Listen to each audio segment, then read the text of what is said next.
Hello and welcome to the fifth and final talk of the Warwick Artificial Intelligence Summit. Today we're going to be speaking to Chris Dick, but before I introduce Chris, I just quickly want to mention a few things. The aim of this summit has been to spread the word of artificial intelligence. We've talked about a wide range of topics and we've discussed the applications, the implications, and all of the effects of the introduction of machine intelligence into our world. If you've been interested in everything we've spoken about, or you're interested in this talk with Chris today, then I'd urge you to check out the links in the description of this talk to go and find out what we do. Find our Discord, find our Facebook, and see the workshops, the talks, the academic expertise and the industry expertise that we can offer you. This is the fifth and final talk, but after this one, we have a careers fair where we have people from Facebook, we've got people from Google, Uber AI, the Future of Humanity Institute, McKinsey, coming to talk to you about how they got their jobs working in artificial intelligence in industry. So if you're interested in getting a job in one of these industries, then be sure to check that out just after this on the same stream. Before I introduce Chris, I quickly want to pass over to Warwick Finance Society, who without whom we wouldn't have been able to host this event. I have Val here with me, who's going to give you an introduction into specifically the quant team of WFS. Cheers, Val. All right. Thank you very much for the warm welcome, Joe. So I'm here on behalf of WFS. WFS is the largest society on campus with 2,700 members. And we offer everything finance related from investment banking division to fintech, and also help you out with your career progression in terms of application clinics. I'm here to talk about the newly found quant team, which focuses on modeling, algorithmic trading, and writing reports, which can then be read by industry professionals. It has been a newly founded team, but by my friend Remo, and I'm here to represent him today. We have our recruitment process are currently open. So if you find this talk interesting, if you're interested into quantitative trading, into algorithmic trading, definitely look into WFS and the quant team. We are currently open, and please ask us any questions if you do. Thank you very much. Thank you very much, Val. This talk is the last of the talks in which we're going to be giving away exclusive Warwick AI merchandise. So if you are interested, we have the last hoodie available today. So the best question that Chris is going to judge at the end, I want all of your questions. Chris is going to decide on his favorite, and the winner of that will get the last hoodie that we're giving away. The last batch of those. So be sure to ask your questions in the chat, and we'll read them at the end. So without further ado, I want to introduce Chris.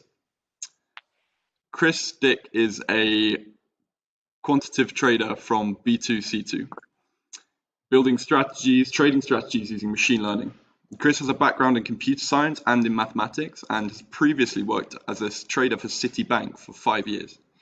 In today's talk, Chris is going to be discussing the application of artificial intelligence to algorithmic cryptocurrency trading. If you have any questions about portfolio management, derivative trading, creating a startup, developing algorithmic trading strategies, or applying AI to trading, or even if you just want to talk about running, then Chris is your man. So without further ado, I want to pass over to Chris to give his talk. Thank you, Chris. Cool. Thanks for the welcome, Joe. All right, so I'm going to share my screen. Let me know when you can. Cool, can you see the slides? Yeah, that's the one. Perfect. Great, so my name's Chris. As you said, I'm a quant trader at B2C2. So today I'm going to give a little chat about, well, the title is AI, Cryptocurrency and Algorithmic Trading, which is quite a scary title. I can't remember if in fact, did I come up with it or did you? I don't remember, but either way, I'm probably going to be focusing on algorithmic trading and particularly how the industry can use machine learning to solve some of its problems. I'll mention briefly cryptocurrency because that's the asset class that we trade at B2C2, but that won't really be the focus of the talk. So, I mean, we can go into that in questions at the end if you're interested, but it's mainly going to be a high-level overview of different machine learning models that you could apply to different problems in algo trading. Cool, so I'll introduce myself. I'll talk about what B2C2 do. I'll give a quick introduction to algo trading, algorithmic trading, assuming that not everyone here knows exactly what it is. And then I'm going to go through 4 different examples of areas you could apply AI in trading: price prediction, alpha generation, parameter tuning, and execution. Cool. So who am I? I'm Chris. I went to Warwick to do maths, graduated in 2013. I became a trader in London. I was trading interest rate products, not through code, through like voice. Well, we had Excel and stuff like that, but it was mainly when we wanted to put on a trade, we spoke to somebody on a chat, or we shouted, or we pressed a button, but it wasn't all executed through code. And then after doing that for a whole bunch of years, I decided I wanted to learn how to code. I came back to Warwick and studied computer science, learned to code, and now I'm a quant trader at B2C2. So what does it mean to be a quant trader? That basically means that at B2C2, the trading team is responsible for deciding what trades to put on. So if we want to put on a trade, that has to go through us. If we decide to buy something or sell something or to have some risk, then that all goes through the trading team. And as a quant trader, we cover, I cover both the trades that we decide to do as humans and also the code that's executing trades, on a daily basis. Cool. So what is B2C2? So B2C2 is what's called a market maker. So it's a type of trading firm that gives the ability to its clients to buy or sell an asset at any time of day. So 24/7. Clients can come onto our platform and buy or sell, and we'll give them a price any time of day. When you think of trading firms, you probably think naturally of, let's say, hedge funds, people who are taking like a long-term view. What's the market going to do? They buy here, they sell here, and they have this kind of mandate to try and make as much money as possible over like big moves in the market. That's a bit different to the business model that we have. Instead, we offer a service to clients. We do this 24/7, as I say. We do it in a whole bunch of different cryptocurrencies. So say Bitcoin, Ethereum, Litecoin, Bitcoin Cash, a whole bunch of others. And our clients are what's called institutional only. So if I wanted to buy Bitcoin, if you wanted to buy Bitcoin, you'd have to go onto an exchange, you'd open an account, you'd be able to trade on one of the platforms like, say, Kraken or BitMEX or Coinbase or whoever. But if you wanted to trade with B2C2, you'd have to be an institutional client. So you'd have to be a hedge fund or a bank or an asset manager or someone like that. And that's just the type of client that B2C2 focuses on. Cool.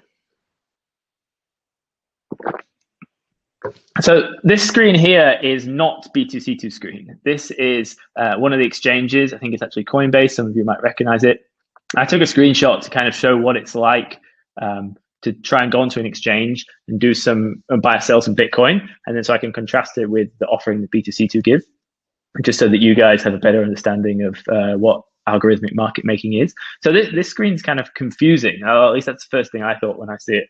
You have this chart in the middle, which is obviously the price of Bitcoin. You might recognize candles, and you might have an opinion on the candles, or you might not. The price at the time I took the screenshot was just under 16,000 for a Bitcoin. And then you can see how it's moved during the day. Probably the most important part of this screen is the order book on the left. I don't know if you guys are familiar with this, but at the bottom, these are all the sizes that people sizes of Bitcoin, amounts of Bitcoin that people are waiting to buy. And these are the price that they're willing to buy. And these are all the amounts of Bitcoin they're willing to sell at these different price levels.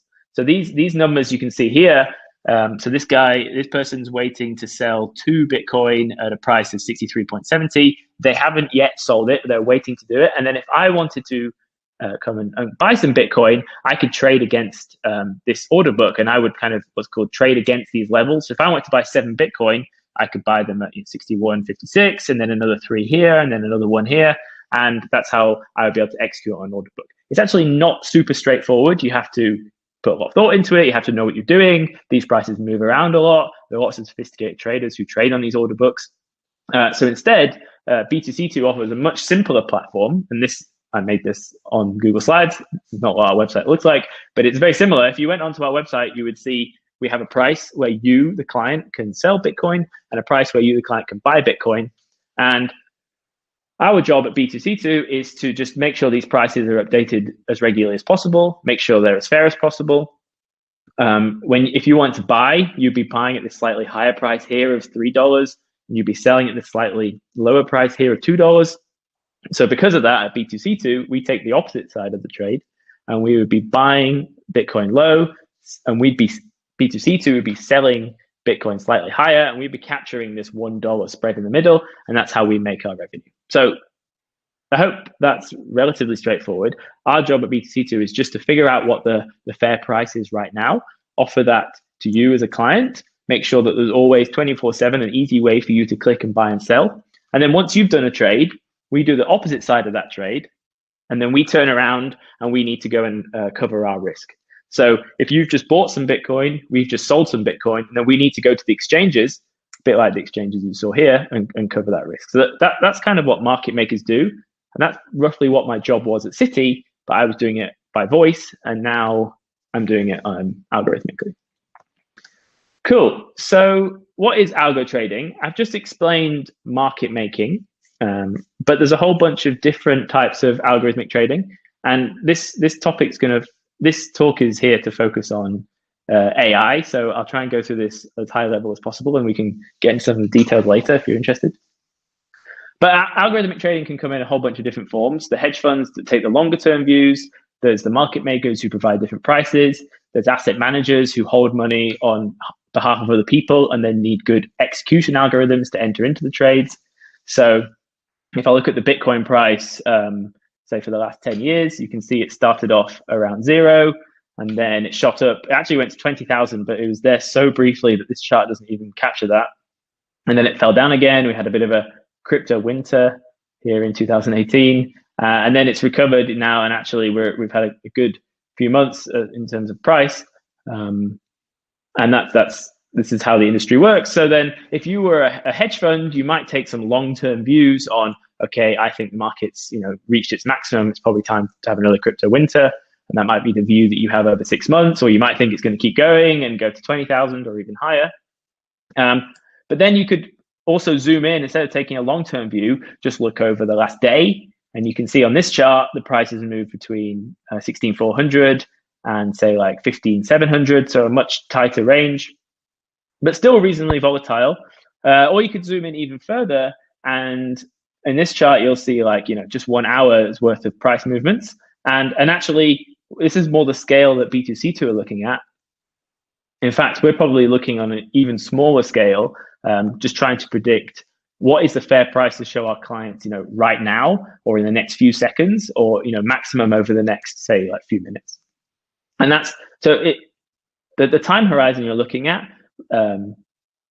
would require different techniques for prediction, different types of machine learning models. So in the high frequency trading space where we probably sit, there's a special type of models and data you would concentrate on. Cool.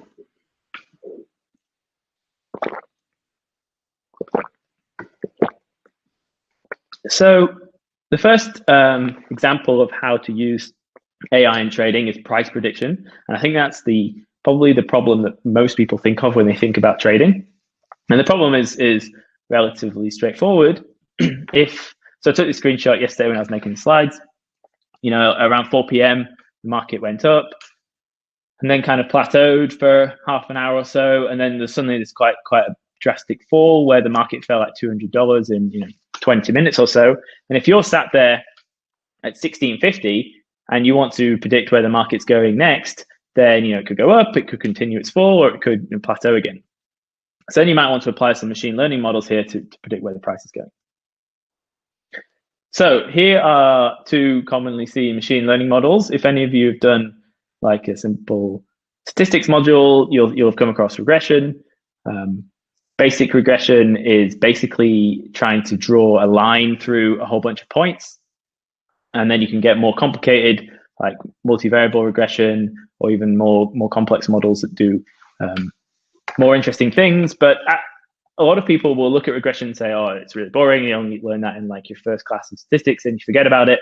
But actually, it's reasonably powerful, particularly because it can be calculated in such a short amount of time. So if you're actually looking at very short timeframes, regression can be quite important. So in this, I won't go too much into the maths, but as I'm sure a lot of you have seen it before, but basically if you have this y hat, which is the thing you're trying to predict, and you have X, which is the features of what the world looks like right now, then you can train these weights W, and then when you take what the world looks like right now, multiply it by the model that you've trained, you get some kind of prediction. And that's like a basic but relatively interesting model that we use. So something on the more sexy end of machine learning are neural networks. Neural networks, again, can be applied to price prediction in a similar way. You have some kind of context about what the world looks like that you put in as an input on the left-hand side here. And then you have a whole bunch of weights in the middle of your neural network that you're trying to train to make some prediction out at the end. And then you take your prediction and you compare it to what actually happened. And the gap between what your prediction is and what actually happened is often called a loss function. And the aim is to pick these weights in the middle so that your predictions are as close together. Your predictions are as close together to what actually happened. So you're trying to minimize your loss function and come up with weights that make this loss function minimal. And then you can use that model to try and predict where the market's going. Neural networks. So I listened to the Warwick AI talk yesterday, DeepMind, which was super interesting, and they clearly use a lot of neural networks, a lot of deep neural networks. The downsides of neural networks is even once they're trained, they're still relatively slow to use, particularly when they get really, really big. So in some of the deep neural networks, you might see like millions and millions of parameters. And if you have millions of parameters, even if they're all just if statements in your code to compute, it can take a little bit longer than regression to come with an answer. And if you're trading sub 1 second and you're trying to do trades within like milliseconds, it's not always the fastest models, but it can be if you train them in the right way. So it's a bit of a balancing act there between speed and power. Cool. So when you have a supervised machine learning model, as you've probably seen before, you have to come up with a target of what actually you're trying to predict. And in this price prediction, we're trying to predict the change in price over some kind of horizon. So t seconds later, let's say 1, 5 seconds, 10 seconds later, how much is the market going to move up or down? So you try and predict that. And then the other side of the coin is when you have a machine learning model, you need some features that you put into the machine learning model in order to predict your target. So what kind of features could you have in price prediction? Well, one obvious example is how much has the market, if you're trying to predict how much the market's moving now, how much has it moved recently? So, over here at 3:30, it moved a little bit down, and then it, started to move back up quite a lot, and then there was a reversion. So you might put these different returns into your market. You might take an average of these returns and then say how much over the last 10 time steps on average has the market been moving? A common feature you'll see is like volatility. So that's the standard deviation of price returns, or you can think of it as like how jumpy is the market right now. Another common feature is recent market volumes. So how much are people doing trading? Are people trading a lot right now? Is it a quiet market? And if people are trading a lot, that might tell you that there's some big event happening and the market may be trending. Or if not many people are trading, it could also be quite jumpy, and then the market will say gap, or perhaps mean revert because the move wasn't a substantial one, and actually the market's going to come back to where it was. But all these different features you'll put into your machine learning model. And really, part of the job of a quant trader is to come up with really interesting features.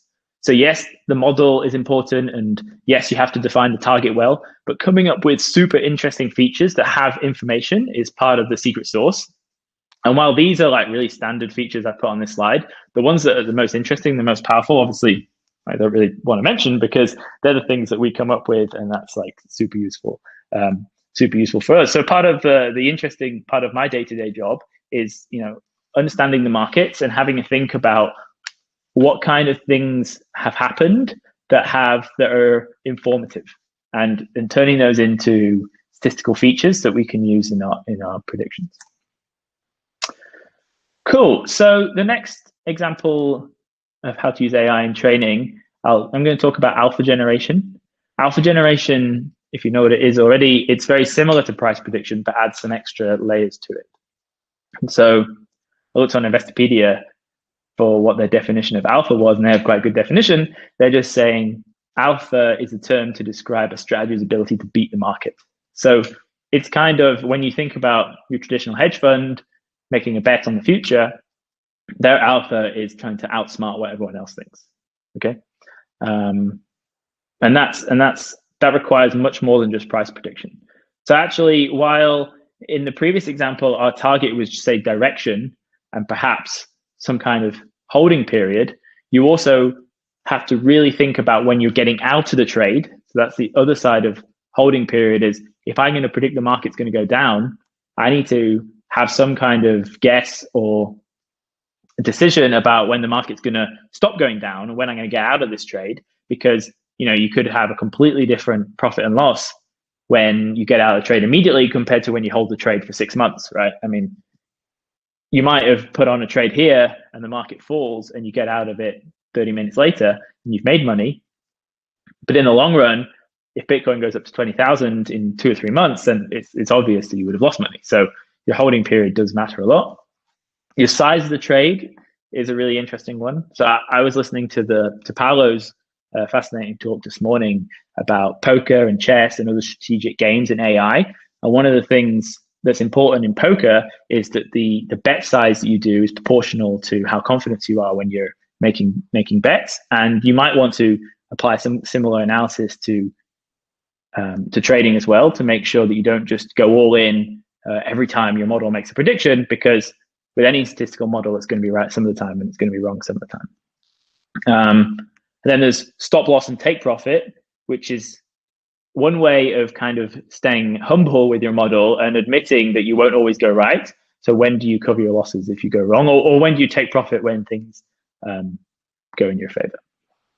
So I guess the point on this slide is, in price prediction, your target, you have one almost simple target, but when you're actually coming up with a trading strategy, you almost have 5 or even more targets, and it's a much more complex problem than just predicting where the market's going to go up and down. In fact, you could get the direction of the market right all the time and still, well, not all the time. You could get the direction of the market right a lot and still end up losing money if you don't get the other things right. Cool, yeah. So this is just the examples. If you buy here and then selling here is completely different to selling here for obvious reasons. Cool. So AI for execution. Execution is a part of trading that I think is overlooked by, well, especially when I was at university, or people who just read about markets casually. Once you've come up with a decision for which way you think the market's going to move, you then have to actually put your trade on.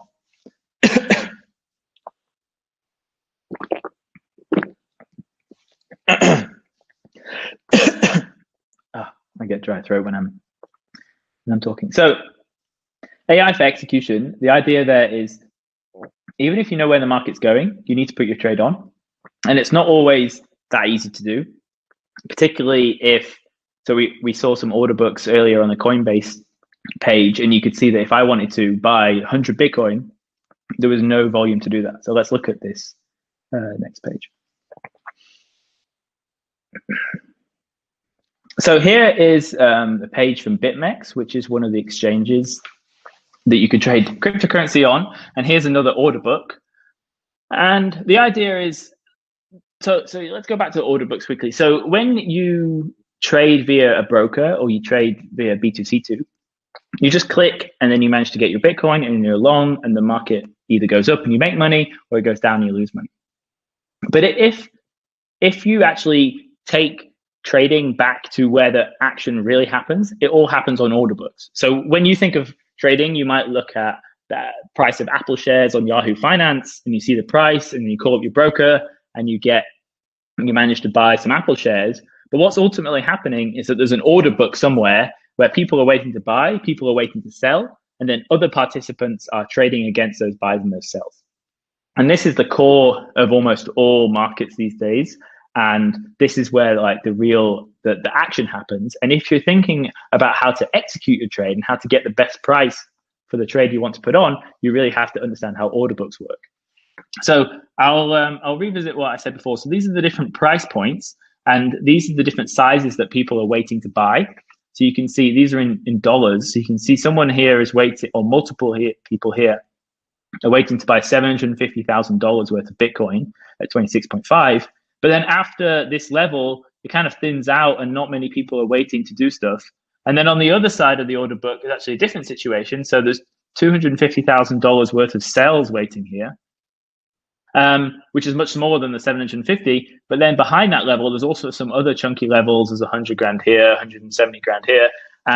So that's quite interesting. And you can, if you wanted to go and buy, say, $1 million worth of Bitcoin, what would you do? Because yes, you'd be able to get some at this top level here of 27, but you wouldn't be able to get the whole $1 million executed. In fact, this whole book doesn't even add up to $1 million. So you would end up, if you just put your $1 million and just bought against all these people who are waiting to sell, you would move the market then more than $5. In fact, the market probably trade much higher because you suddenly put all your buys in here, it sweeps out this side of the market, and then maybe you even keep sweeping it even higher, or maybe as you start to trade aggressively through all these levels, all the people at higher levels start getting really scared and pull their orders out. And then you can see quite clearly you're moving into some kind of game theory, or like some kind of multi-agent kind of game theory, where if I take an action and I try and execute the $1 million I want to do, other people will react to that and the order book will change. So then there's a few different machine learning models that might spring to mind. You want to maybe do some kind of reinforcement learning. You might want to model this order book as a game, come up with a simulation for that. Maybe you want to do some kind of Bayesian modeling, because the thing about Bayesian, so for those of you who aren't aware, Bayesian modeling means thinking about conditional probabilities. If what is my best course of action given that the world looks like this? So given this context, given that the bid side is really top heavy and there's not much behind, and given that the offer side is, there's many levels of volume, but it's a bit thinner than the bid side. Given that, what is my best course of action? One feature you might derive is if you look at the order book on this depth chart here, you can see that the top level of the bid is much higher than the offer level. But when you move way back to the depths of the book, you can see that the offer side here is actually probably a bit thicker than the bid side. So what does that mean? Does that mean the market's going to move slightly up to here and then it's going to hit this wall of people offering here, so not move any higher? Does this mean that all these offers have been taken out and now it's time to start taking out some of these bids and the market will move down a bit? These are features you can put into a machine learning model and help with your execution. That's a zoomed in version. So one type of model you could use is Bayesian graphical models. I've stolen this slide from my dissertation, but the idea here is that the idea is that you have all these different events that you may model as nodes on a graph. And then when these events do something, so let's say when the pound goes up or the dollar goes up, or Trump says something, or Apple stock price moves, can you do some kind of conditional probability to say, given this, given this, given this, what is the probability that the asset I'm interested in moves? Or in your order book example, it would be, given this is what the order book looks like, and I take this action, and then someone else takes this action, what is the probability that I should do this? Or what's the expected value of me doing this action? What's the expected value of me doing that action? Another Bayesian model that you might come across is the naive Bayes classifier. So the idea here, again, I won't go into too much maths. I don't really know why I even put this here, but the idea would be you have a whole bunch of actions you want to take, or classes, and you might decide, okay, what's the probability of this action being profitable given the context that I have right now? So you would look at, okay, what action becomes profitable given it's a Sunday, given there's not much liquidity on Sundays, given the price has just moved up, given there's $750 on the bid and $250 on the offer, and then given all these different pieces of context, which decision shall I make? And this is just the same example. You look at the probabilities of each of your pieces of context, and then you can combine those to get some kind of probability of to figure out expected values of different decisions. So the things you might want to predict are different actions, or the expected value of taking different actions. So you may want to choose what level to start putting your bid at. You may want to decide what size you want to put on each level, and whether you want to move up a level, down a level, given the different things that happen. Cool. So the last area I'm going to talk about is parameter tuning, which I think at first probably sounds like a strange topic for traders to think about, but actually it can be super interesting, and there's probably a lot of room for innovation in this area. So in order to talk about parameter tuning, it's probably best to contrast algo trading or machine learning with algo trading with what you would do if you didn't have machine learning or didn't have algo trading. So if I was just trading like voice, just Chris, watching the market and deciding which trades to put on, then I would probably have a whole bunch of different things I look for. I would look at like what happened yesterday. I'd look at what events are coming up. I would make some decisions about how much is moving through the market right now, what different people are doing, and then I would decide to buy or sell based on that information. And then I would decide how much size to put on. I would probably decide how long to try to hold the trade for, and I'd have all these different inputs, and I would build kind of in my head different scenarios. Then if I was to code up those different scenarios, it would kind of just look like a list of if statements, right? So you would have like, if the market is liquid and it's a weekend and there's some big event happening tomorrow, and you would kind of code them up in a whole bunch of different if statements. And then once you had those if statements, you might want those if statements to be a little bit flexible. So you would have some kind of parameters that say, okay, if liquidity is over A, and if the weekend day is in, this list, and then you can actually come up with your if statements, but make them a little bit flexible by having different parameters. And then you would probably save down those parameters in some kind of file, let's say like a JSON or something else. And you can kind of think of this then as a reinforcement learning problem, where you're trying to achieve an aim, be it execution or alpha generation or something like that. And you have all these different parameters that allow your rule-based model to be flexible and to make different decisions. And then you would let your parameters, so you would build up a reinforcement learning model that allowed your parameters to change in order to optimize your goal. And then you could build some kind of reinforcement learning scenario where you tried to trade based on these parameters. You didn't get the right outcome. So you then change your parameters based on what your model told you to do, and then you kept updating your parameters until you got to some optimal parameters for whatever it is your goal was. And then you had your parameters, instead of being chosen by a human, were therefore chosen by your reinforcement learning and had used data to do that, which is and could be quite powerful. Cool. So that's almost all I've got to say. I wanted to leave you guys with some resources. I went through these slides at a really high level, but if you want to get into more depth, there's 2 good books I recommend. There's a whole bunch of good books, but these 2 are particularly good: Algorithmic and High Frequency Trading, Advances in Financial Machine Learning. Actually, the best resources, I think, more so than books, are blogs. So it's worth looking online for Medium blogs. Google Scholar also has lots of good papers. And as cryptocurrency is completely available to everyone, you can also just go onto an exchange, make a demo account, and start trying to write your own code to trade yourself. And it's relatively straightforward, actually. So I hope that was interesting, and let me know if you have any questions.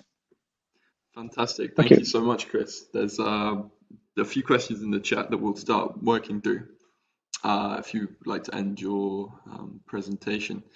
So cool. The first one, going back to the very start of your talk, you discussed that your institution or your site is for institutional investors directly, but so why can't institutional investors directly buy from the retail websites? What was the reasoning behind that for B2C2? Yeah, no, that's a good point. So anyone can buy from the retail website. So if you're a retail trader, then you go onto an exchange like Coinbase or say BitMEX or any of the other exchanges out there, and you'll want to execute your trade. But the problem as a retail investor is that you probably have quite a lot of size you want to do. You want to do it very quickly. You're very price sensitive. So you essentially want to pay someone for the service of them executing for you. So let's say if you're a hedge fund and you want to put on $1 million of Bitcoin or $10 million or even bigger than that, then it's really difficult to go and do that on exchange. You need some like really good execution expertise to be able to do that. So instead, the hedge fund will come to someone like us and we'll provide that service for them. So if you look back at the order books that you can see on these different websites, there's only a limited amount of size that you could get done at one time. So if you're an institutional client that wants to do a huge amount of size, then you need quite sophisticated execution algorithms to do that trade, or you can come to a service like B2C2. Sure. So just by the way, Val's here to ask the questions from the quant team. But before Val jumps in, I wanted to ask, what are the sort of impacts of these massive investments that you talked about? I think Square put in a fairly sizable investment recently. I know there are whales sitting around with thousands of Bitcoins. What are the sort of effects on these massive players on the market? Are they able to manipulate the Bitcoin market at all, or is it such a sort of diverse market they don't really have an effect? Yeah, that's an interesting question. So as you say, Square purchased a huge amount of Bitcoin recently, and when they were going to do something like that, that's a perfect example of when they would go to, or probably go to, a market maker or a liquidity provider, because they want to, they have, say, like billions of Bitcoin to buy. It's really difficult to buy billions of Bitcoin, and when they start buying it, they don't want to push the price higher, so that by the time they're buying the last few, the market's already moved higher. So instead, they'll go to a liquidity provider to help them execute that trade. Now, you mentioned manipulation, and I think that's like probably the wrong word in this situation. Like, there's no possibility that they could manipulate the market, but obviously that they have some information that not everyone else has, and that information is valuable, because if they know that they need to buy a few $1 billion worth of anything, even Apple shares, even something very liquid, then they know something that not everyone else knows, and they have some information there. But it's not necessarily they can't necessarily profit from that, because it then requires some kind of important trading strategy to profit from that. I think there was I don't know if you remember the recent drop from about 10K to 3.5K or 4K that happened, I think, at the end of last year or early this year. There was some talk that was a sort of joint effort between a large group of whales that held massive amounts of Bitcoins, and it was like a joint effort to crash the price. Do you see that as being a viable option or a viable sort of possibility, or is that probably just more random than anything? I mean, it could be. I think they would have had to have a huge amount of confidence in order to. So if you're owning a lot of Bitcoin, and I guess I haven't read the story, but I guess you're saying that they want to crash the market and then buy some more or something really cheaply, and that would take, like, obviously a huge amount of confidence, because it could have gone horribly wrong and all these different things. Secondly, I would find it quite hard to believe that it's even possible these days. Like maybe 5 years ago, when Bitcoin was really young, or even younger than that, and it was super illiquid, then yeah, you could move the market with some massive trades. But now it's a reasonably efficient market, and you can't, just by trading like a billion or a few billion, you can't actually have that much impact on it, not in the same way you used to be able to. So yeah, I'd be interested to know, but I would be skeptical. So I don't know if Val wants to jump in with a finance question. Yeah, I definitely have received a couple of finance questions from our WFS members, and the first question is really in regards to like your everyday activities as a trader, right? Because you've been in City and now you're like a quant trader. Mm-hmm. What do you think or how is modeling cryptos different from modeling any sort of different asset classes?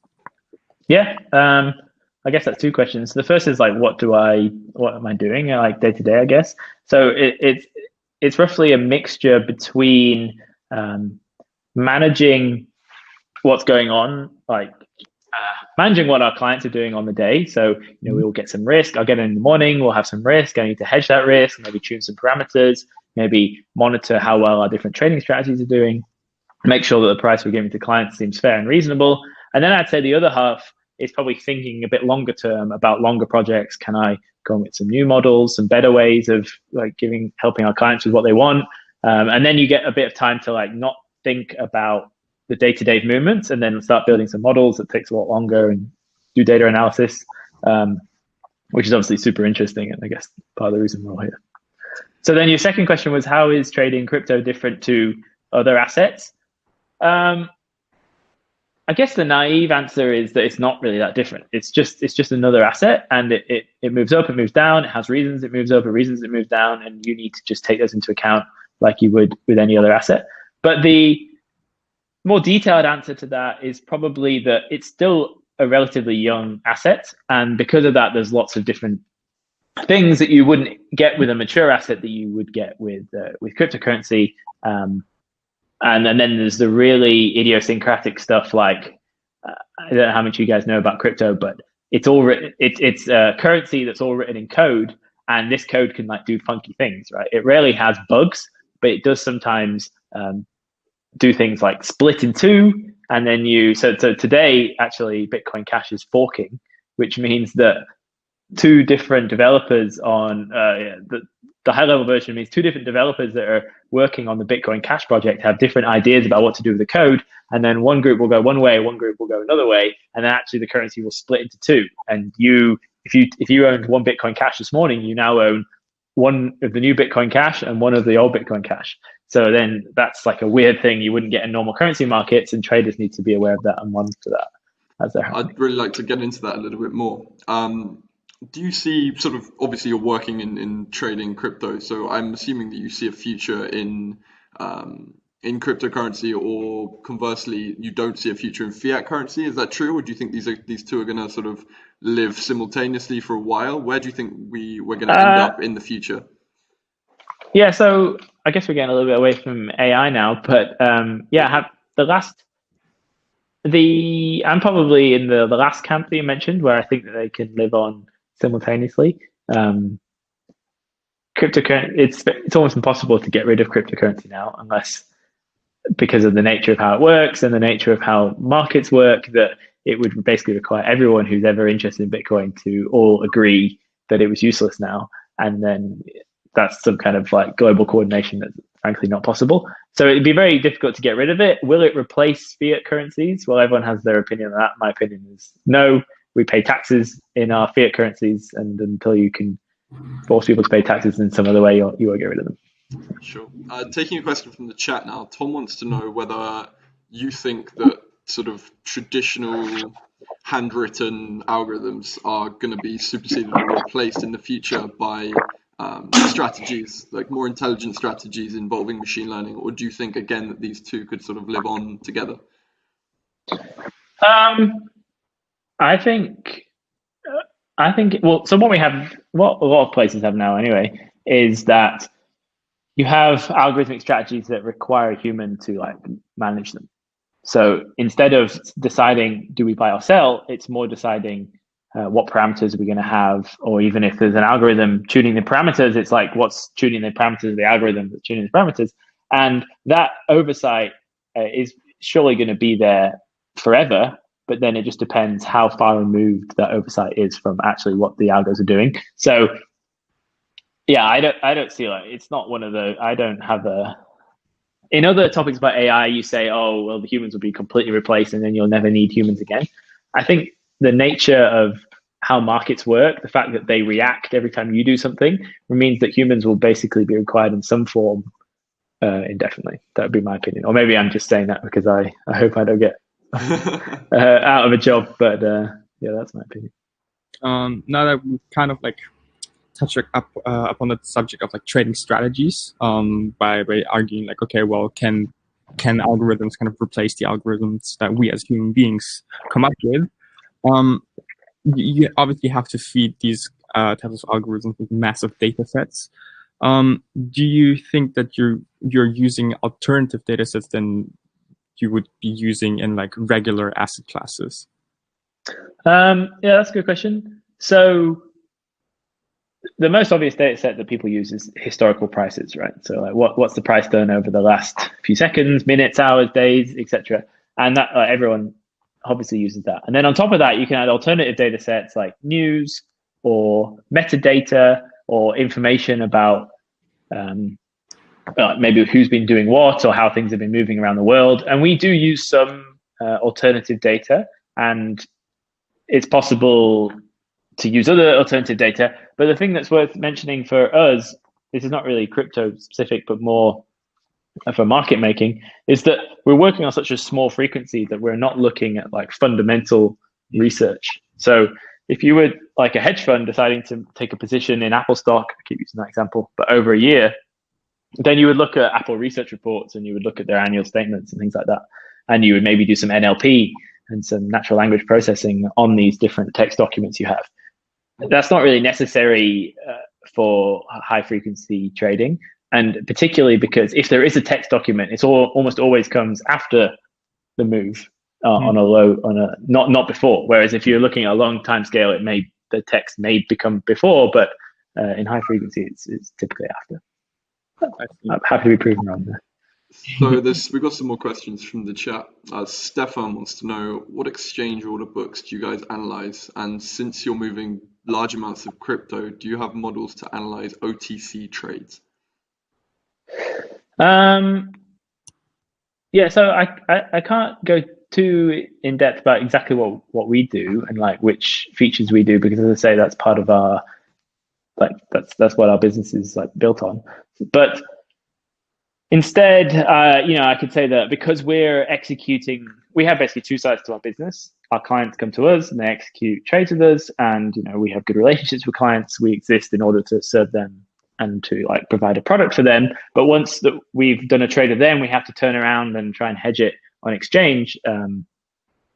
So then we have as many venues as possible to try and hedge those trades. And then each of them is slightly different. The way the products work on each exchange is slightly different. So we're doing kind of exchange by exchange analysis to try and do that. But it's all with the focus of like providing the best price for our clients, really, which at the end of the day is what our business runs on. Yeah. Sure, I think we'll go for two more questions. I'll start with a question from James Palmer, who says, if there's a new trend in the market, with a lack of data surrounding whether it's just a bubble or not, how do you create an algorithm to see whether this is worth investing in?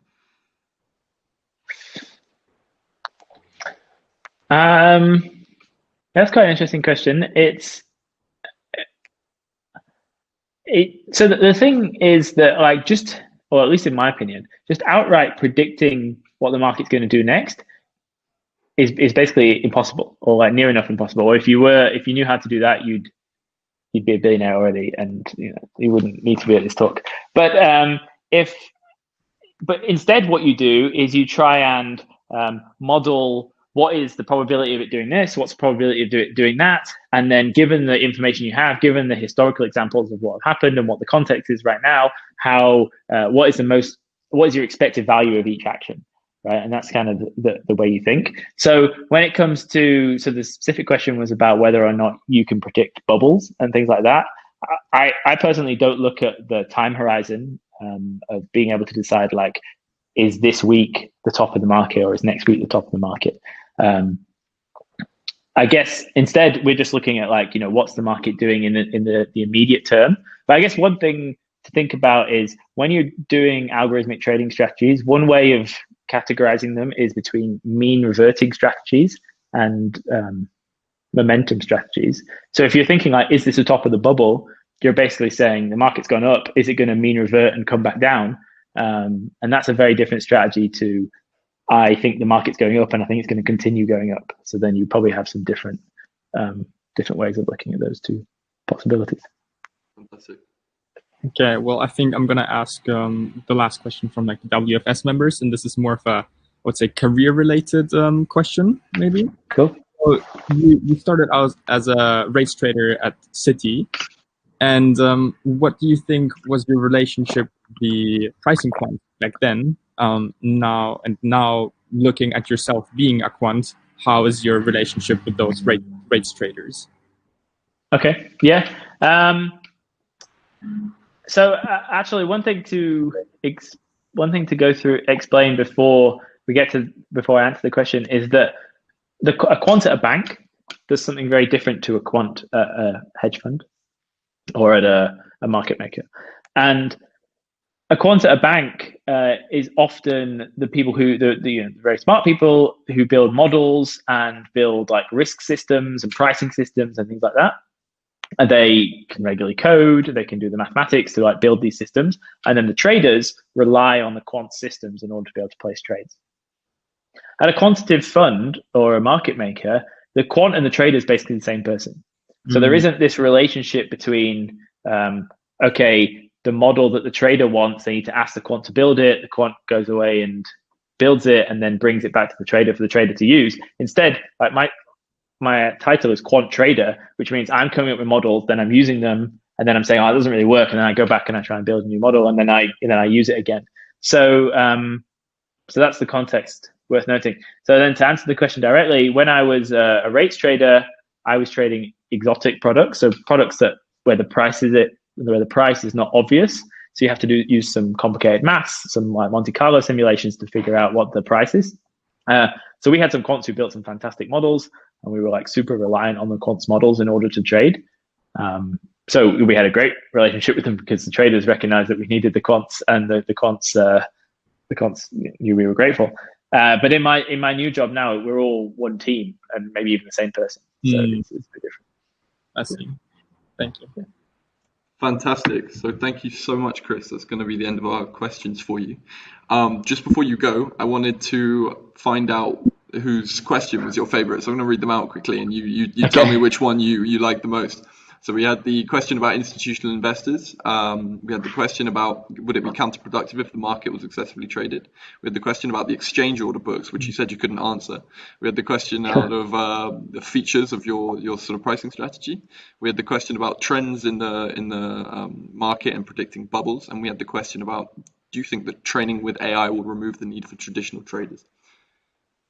Yeah. Okay.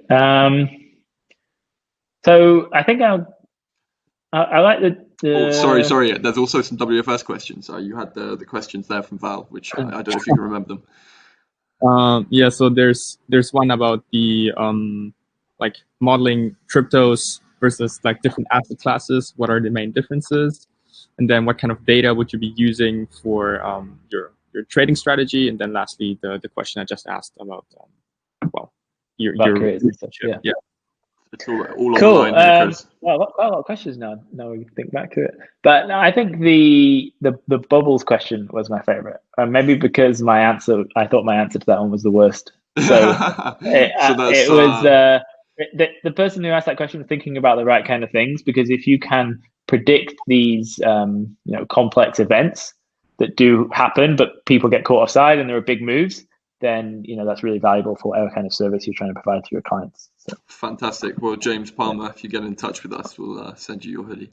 So I want to just let you know that right after this talk in the same stream, so if you guys stay here, there's going to be a careers fair where we have people from Google, Facebook, Uber, the Future of Humanity Institute, McKinsey, and more coming to talk to you about how you can get jobs in their companies.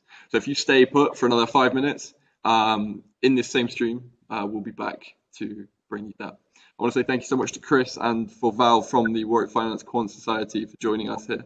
And thank you. See you soon. Bye.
Hello, hey, I'm Johnny. I lead the careers team at Warwick AI.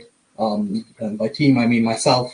And we run lots of career events throughout the year. And like as a finale to Warwick AI Summit this weekend, I'm going to be hosting 2 career panels, one now and one in an hour. And I'll be talking to some very smart people who worked at cool companies.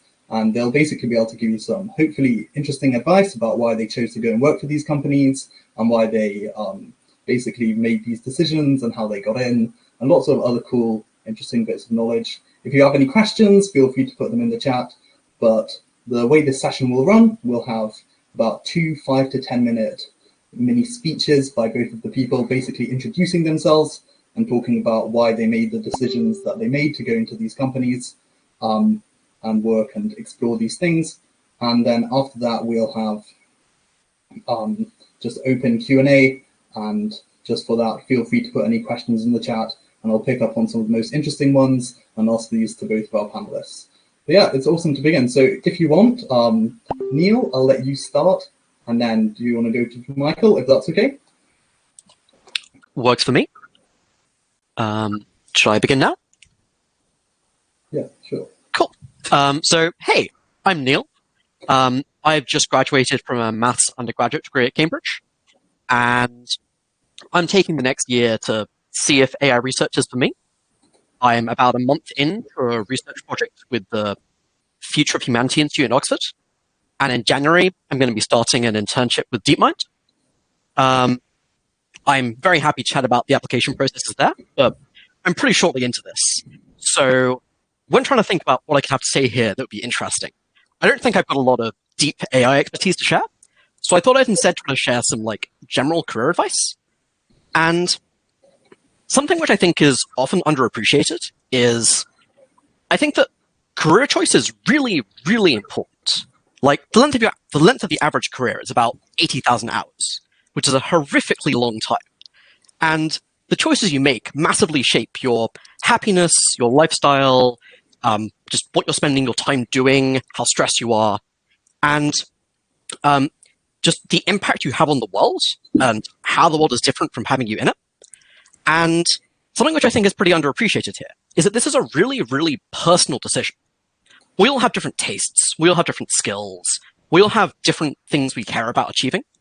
And I think it's easy to kind of forget this and just adopt the ideas from the people you see around you, like AI is hot, so I want to go into it. Or I want to go be a banker or a lawyer or do a PhD because that's what everyone around me is doing. And I think this is crazy. So in the spirit of this, I wanted to share a bit about why I personally feel motivated to pursue a career in AI research. And for me, a really big part of my motivation is altruism. I care a ton about making the world a better place. And I think that my career is by far the biggest lever I have to kind of shape how the world is different for having me in it. And I think that there's work in AI that is really, really important for the world. And I don't think this is at all obvious. And I think it's reasonable to be a bit skeptical when you hear somebody claim this. And I think this is a pretty complex and nuanced topic. But what I'm going to try to do is just outline roughly why I think this is plausible and an argument that should be taken seriously. And feel completely free to ask questions or email me afterwards if you want to learn more about this. So I think that when you look at history and look at the things that have, look at like why the world is the way it is today, there have been a few things that really, really mattered. There have been really good things like medical technology, like vaccines and sanitation, technology like computers, electricity, the Industrial Revolution, that have massively improved our lifestyles, wealth, and just having a world of plenty. There have been really, really bad things, like the Spanish flu that killed 3% of the entire world, World War I and World War II, totalitarian regimes like Stalinist Russia and Maoist China, and the possibility of a nuclear exchange that could have killed hundreds of millions to billions of people. And I think that when you're trying to think about how you want to have a positive impact on the world, trying to find these really big events and make them go better is a pretty important way of having an impact. And when I look at the future, I think that transformative AI is a really strong contender for the biggest deal this century.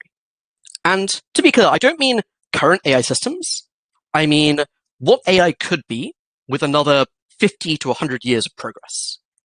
Where I think it's pretty plausible that we could get to the point where we have AI that is comparable to humans or beyond humans in a lot of important areas. And I think that depending on how this goes, this could have a massive impact on human welfare. There are two big things I want to focus on here.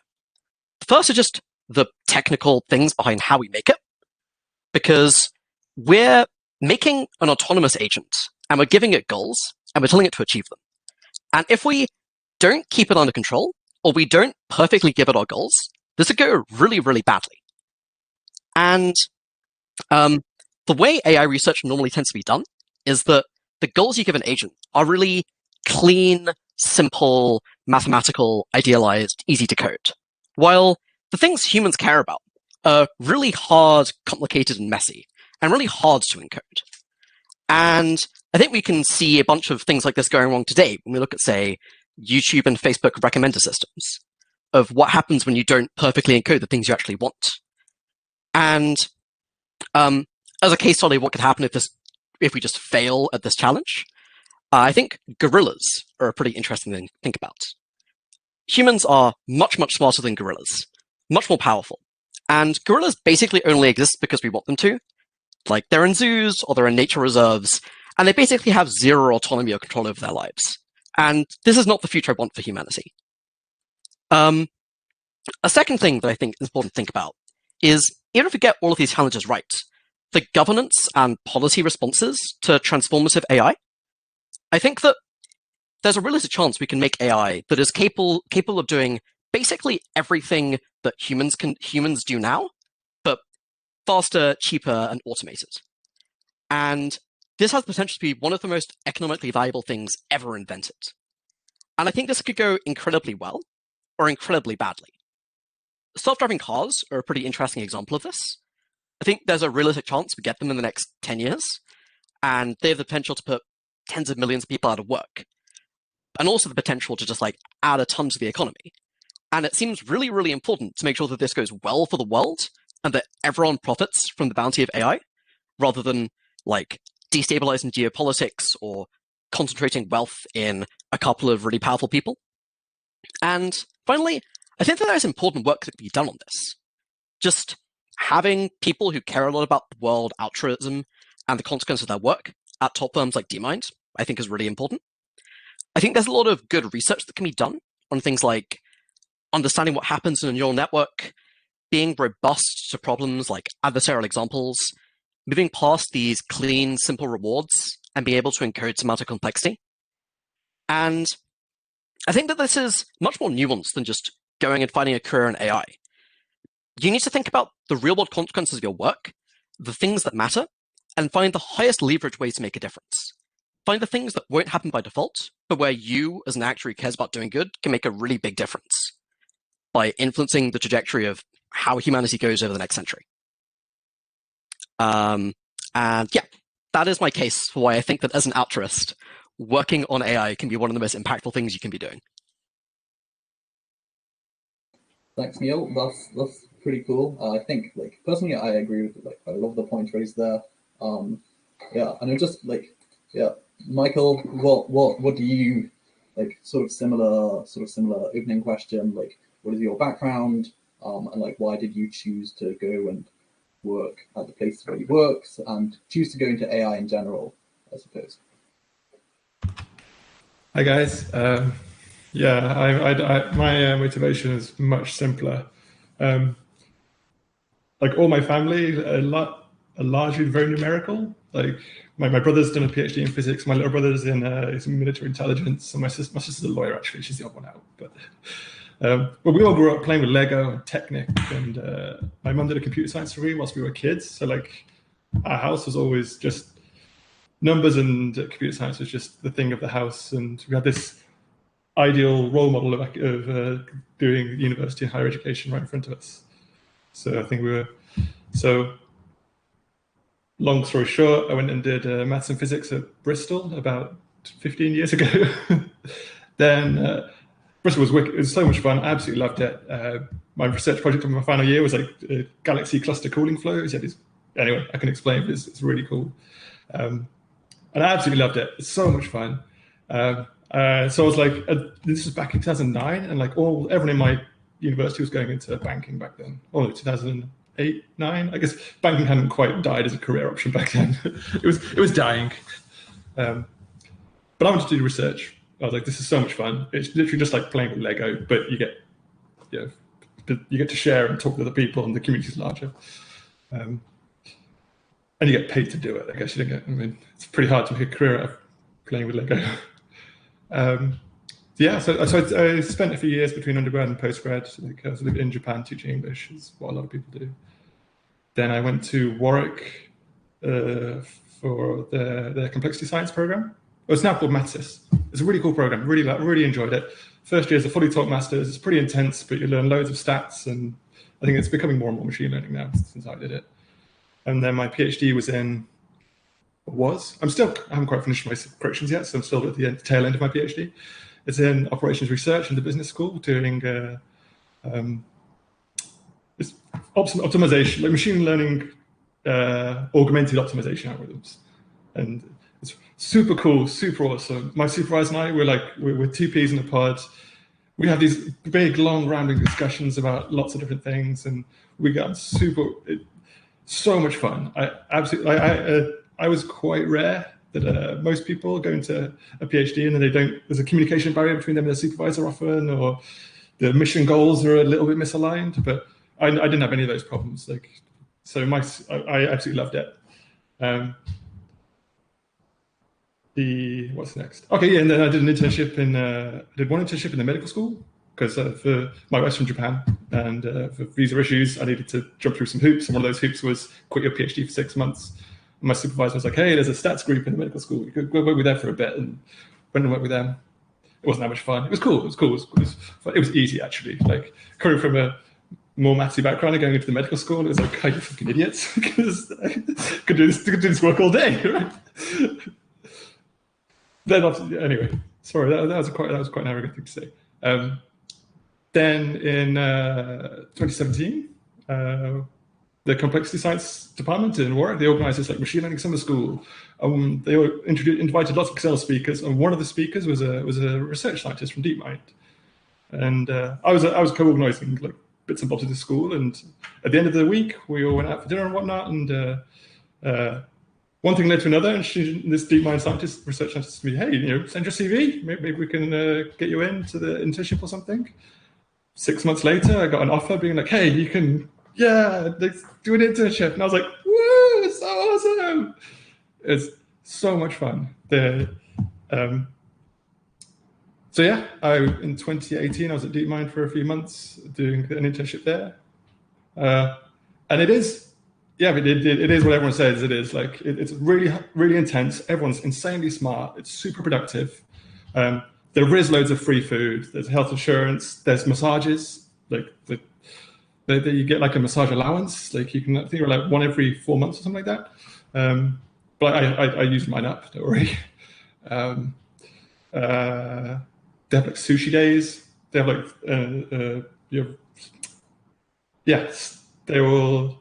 they have loads of not loads of parties, but beer on Fridays, loads of pizza. So it's everything that it's the stereotype of a tech company, a tech company that's flush with cash and really, really looks after its employees. Although there is this downside that when everything is self-contained inside the building, you come to work at 8:30, 9 a.m. You work, you don't leave the building until you finish at 6 or 7. And if you stay for dinner, you don't leave until 8 or 9. So it can get, so this idea of free food and everything is amazing. It's also a little bit wait a minute, you're kind of trapped in a bubble. Anyway, sorry. Then one of my supervisors is very well connected. He's got loads of friends in academics, and one of the people that came to Warwick to give a talk works in this works in my field, my PhD field, and he was a assistant professor at Arizona University, but he got recruited by Uber And as soon as he got recruited by Uber, it was like the last day of my DeepMind internship. He emailed me being like, "Hey, Michael, do you want to come over to San Francisco?" And I was like, "Oh yeah, I do. That sounds awesome." So went to Uber for another internship, Uber AI Labs, which has largely been disbanded now. I think Uber has obviously they've downsized aggressively with the COVID. So the AI team's largely gone. My old manager is now Amazon. So that was fantastic fun. Absolutely loved it. Like my wife and I absolutely love San Francisco. So good. The money is insane. Like as an intern, I was working overtime because we were trying to get a paper for a big deadline. And I think as an intern, I was on $150K dollars. So like Bay Area salaries are bananas. Obviously rent was like $4,000 a month, whatever. And like everything was crazy. So even on that money, I guess it's equivalent to like a 40K job over here. Like someone tells you you're on 40K, like, nah, it's pretty good. I'm a big shot now at 40K. If you go to the Bay Area and you tell someone you're on 150K, they're like, "Oh, do you want a donation or something?" Anyway, sorry, back to the topic. So yeah, I came back from Uber, finished my PhD, then I went to a computer vision startup here in Belfast, of all places. Because when we were in London, we found it was too intense and it was too crowded, and rent is insane in London. Whereas here we've got this like really fancy luxury flat that's cheaper than one bedroom in London. In fact, check this out. You can't see, but there's actually a dock and a bay out there that we've got this massive, and this is still cheaper than one bedroom, one shared bedroom in London. So anyway, yeah, so I was at a computer vision startup for a few months, and fate changed, and I'm at another startup now that's that I can't talk about. We're in stealth mode, but it's wicked cool, it's wicked fun. And so I guess the overall theme to my life choices have largely been, does that look wicked? I want to go do it. Like it's basically, so it's the exact opposite of altruism. It's pure selfishness. Yeah. Okay, that's like pretty cool, like, and like pretty also quite different life summaries, or like motivation summaries. I wouldn't say like entirely different. I think there's probably some overlap, but still like quite interesting to hear from both of you.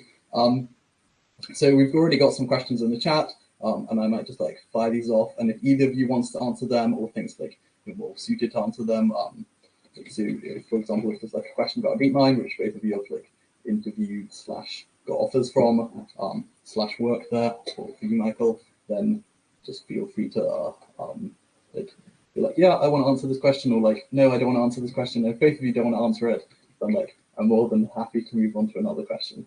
Okay, awesome. So I have one question from Tom, which I presume is for Neel, which was, can you like go into a little bit more detail about like this process? It's like working from an undergrad to going and starting at FHI. What did that look like? Sure. Just to de-jargon, FHI is the Future of Humanity Institute, which is the institute in Oxford I'm currently working with, whose research mandate is basically anything to do with making the long-term future of humanity go well. I don't really have a ton of interesting things to say here, to be entirely honest. I knew a researcher at FHI. There was this position I'm currently doing, the AI Alignment Visiting Fellowship, and I emailed about it, and we had a chat, and he suggested that I apply, and the application process was fairly informal, but I believe it's listed on the website for anyone else who's interested in this. It's a fairly flexible position. The typical person is somebody who like has their own clear research interests and ideally research experience. I'm a bit of an unusual person to be doing it because I'm very much, I think research is cool, but I have no idea what I'm doing. Can I help somebody with their research for a few months and like use them to give me interesting ideas that I could then try to do something with. And they seem pretty fine with this. I don't think I have much interesting to say for how to get this kind of position beyond, I think, the fact that I had pretty good grades and a pretty strong maths background was pretty well received. Okay, that's cool. I think like I sort of seen this like running theme along most people, or like not even most people, just like the people who I've talked to at these companies. I'm not saying this like representative, but most of them seem to be like A, like pretty good at maths, and then B, seem to just like really enjoy finding out about new ideas and like really just like super curious, I think. Yeah. So not like exact, this is like the 100% life hack on how to get in, but this seems to be like just pattern spotting. This seems to be something that most people at these companies like will follow, and trying to like force your way in seems like just like training for it seems like difficult, to be honest. Yeah, I guess one other thought I might want to add is, so a term that gets thrown around quite a lot when it comes to getting careers is networking. And I think there's been a bit of a theme in what both me and Michael have said. And I think if there's one bit of advice I could take on the boost about networking, it's to, one, do it and talk to people. But two, don't just talk to the people who you think will be useful and just kind of think of networking as, I'm going to talk to people who are cool and high status and add them on LinkedIn. This will magically get me jobs. I think networking is about just being an interesting person to talk to, liking people, making friends, and like just being somebody who people want to be around. And the people who work at cool high status companies are people too. And they like talking to people who are genuinely, sincerely interested in their work. They can generally tell if you're not interested and you're just like trying to get close to them because you think it'll be useful to you. And just try to make sincere connections. Don't really have like a clear, concrete plan. And I think if you do this enough, opportunities will kind of appear in your life. And that this is much more effective than like trying really hard. Yeah, I would very strongly second that. Like my opportunities, I'd never applied for DeepMind. I literally just, this person said to me, email me your CV. And I was like, oh, okay. That's a shot in the dark, isn't it? And again, my Uber thing as well, I never formally applied. And I guess even for the job I got afterwards, even for it was AnyVision. AnyVision is this, yeah, they got 70 million in funding from Microsoft last year. So like they've raised a lot of capital. They're doing pretty well. Yeah, the application process for them as well was like some guy emailed me on LinkedIn and was like, do you want to apply for this thing? And I was like, Belfast? And but it was all very kind of, there was no strategy to it. It was just have fun, go with the flow, and then things just start happening. Like I got an email a few weeks ago from, so I'm collaborating with some guys in Zurich, and from another PhD student I met at a conference when we've been working together on some things, and now one of his supervisors is a guy at UCI in California, and he emailed me a few weeks ago being like, hey Michael, do you want to come to California, and if there's a postdoc position, you might be your kind of thing. And again, I never applied for anything. It was just we talk, we meet, we hang out, and you talk, you meet, you hang out, and it only takes 1 or 2 meetings for someone to be like, okay, yeah, let's do something. Or, maybe we can do something. So, yeah, so being available and enjoying it, I think would be that's what I've done. Like, I don't know. I mean, maybe there are insincere ways to play the game and like climb the greasy pole, but I don't know. You have to be really good at it to get through, I guess. To really like acting. So there's a question for you, Michael, which is, so obviously you worked at like these 2 like very large, like for Uber and then for DeepMind, and then you chose to go and like work for a startup.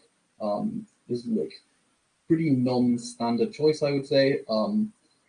Yeah, it seems that like, like there's sort of this term like golden handcuffs, and once people join really large tech firms, they tend to stay there for a while. Like what was your reasoning behind going to work for this startup, and like basically why did you make this decision? So my PhD was in operations research, and I think there was a culture clash when I went to DeepMind, because they're all about machine learning, and well, of course they're all about machine learning, the DeepMind, right? So I had a bit of a bumpy time when I was in my DeepMind. Like the science itself I absolutely loved it, but like my managers, again, super nice, super lovely people, but there were a lot of questions that I was like, I don't understand this. Like, why are we doing that? Why are we doing that? And we just didn't have time to build this bridge, to build this communication bridge. So at the end of my internship, I was like, yeah, thanks, but no thanks. Like this is too intense, and I can't keep up. Or I would say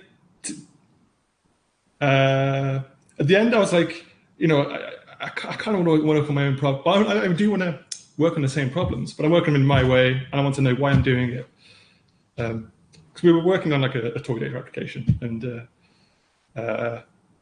anyway, so at the end of my internship, I felt just a bit like, this is kind of like the science is cool, but the culture is it wasn't for me. And they didn't make me an offer. And if they had, I don't know if I would have accepted it. It would have been I would have probably accepted it just to be like, I know it's safe, but Uber did make me a job offer, but we couldn't get the visa. Like it's Trump basically. Well, I mean, it's tempting to blame Trump, but couldn't. They tried really hard. Like the team and the HR were bending over backwards, being like, what are the visas available? What can we do? What can we do? And like H1Bs had run out at the time, and So again, we really wanted to stay. We absolutely loved it. My wife's Japanese, and so San Francisco is a half Asian, half Caucasian city. So like both of us, we just felt right at home. It was gorgeous. So basically, those two options, those doors were closed. We're still writing papers. I still collaborate with my Uber manager, and I have no doubt if I said to him one day, "Hey, you can have a job at Amazon," he'll be like, "Hell yeah, let's go, let's do it." Yeah, and he'd make things happen. So I was on the job market, and the position I'm at, the computer vision startup I went to,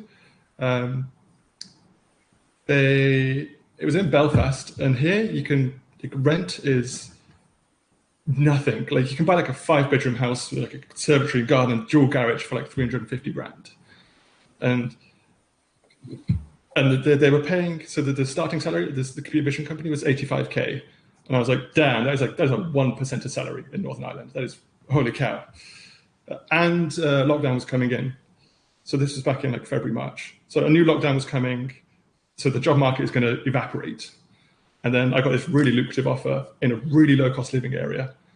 And the job itself was deep learning researcher. So my day job was reading papers, implementing things, trying things out, just tinkering, and is a boy in a playground. It was basically the day job. And it was really cool. So that's how I ended up where I am right now. And as I said, a big part of my motivation for why I work is just stuff is cool. Stuff's really fun. So I still communicate with my PhD supervisor every week. We're still writing papers. And again, my Uber guy, an Amazon guy, we communicate all the time. At Zurich, we've got the team, some guys at Zurich who communicate with loads. There's some guys at Cambridge. We've just submitted a paper as well, another paper with some guys in Cambridge. So for me, the fun of the job is just literally doing the science and the maths and like tinkering and playing around. And anywhere I can do that, or any time I can do that. Yeah. So I think like a sort of common theme is that to apply and get into these companies, like I think also need to be like just good at like all of the things I previously talked about, but you also need to be like quite good at learning and like learning things quickly. So I think at least a personal question I have for myself, and a question that's kind of been raised, is like, what resources did you learn to use it to learn AI? But I'm more interested in like when you sit down to learn something, when you sit down to read a paper and learn about these things, like what is like your strategy to like understand it and like break down or like just learn it? And yeah, basically like it's sort of a big question, but like how do you learn these things? Because I think that would be useful for people who are like still like quite young or like doing the undergrad and then are like learning about these resources and just basically want to get like really awesome and really good at them, so then they can apply and get into these companies. yeah, so not such a career-related question, but I still think it's a pretty useful question. So yeah, maybe Neel, if you want to start, and then Michael can take. Sure. So I think for learning machine learning, I'm a really big fan of the Fast AI course. That the URL is just fast.ai. I think it's basically a very fast, rapid crash course in modern deep learning that gets you able to actually make things really quickly. And I think it's really well explained. And I recommend just go there first if you want to get into machine learning.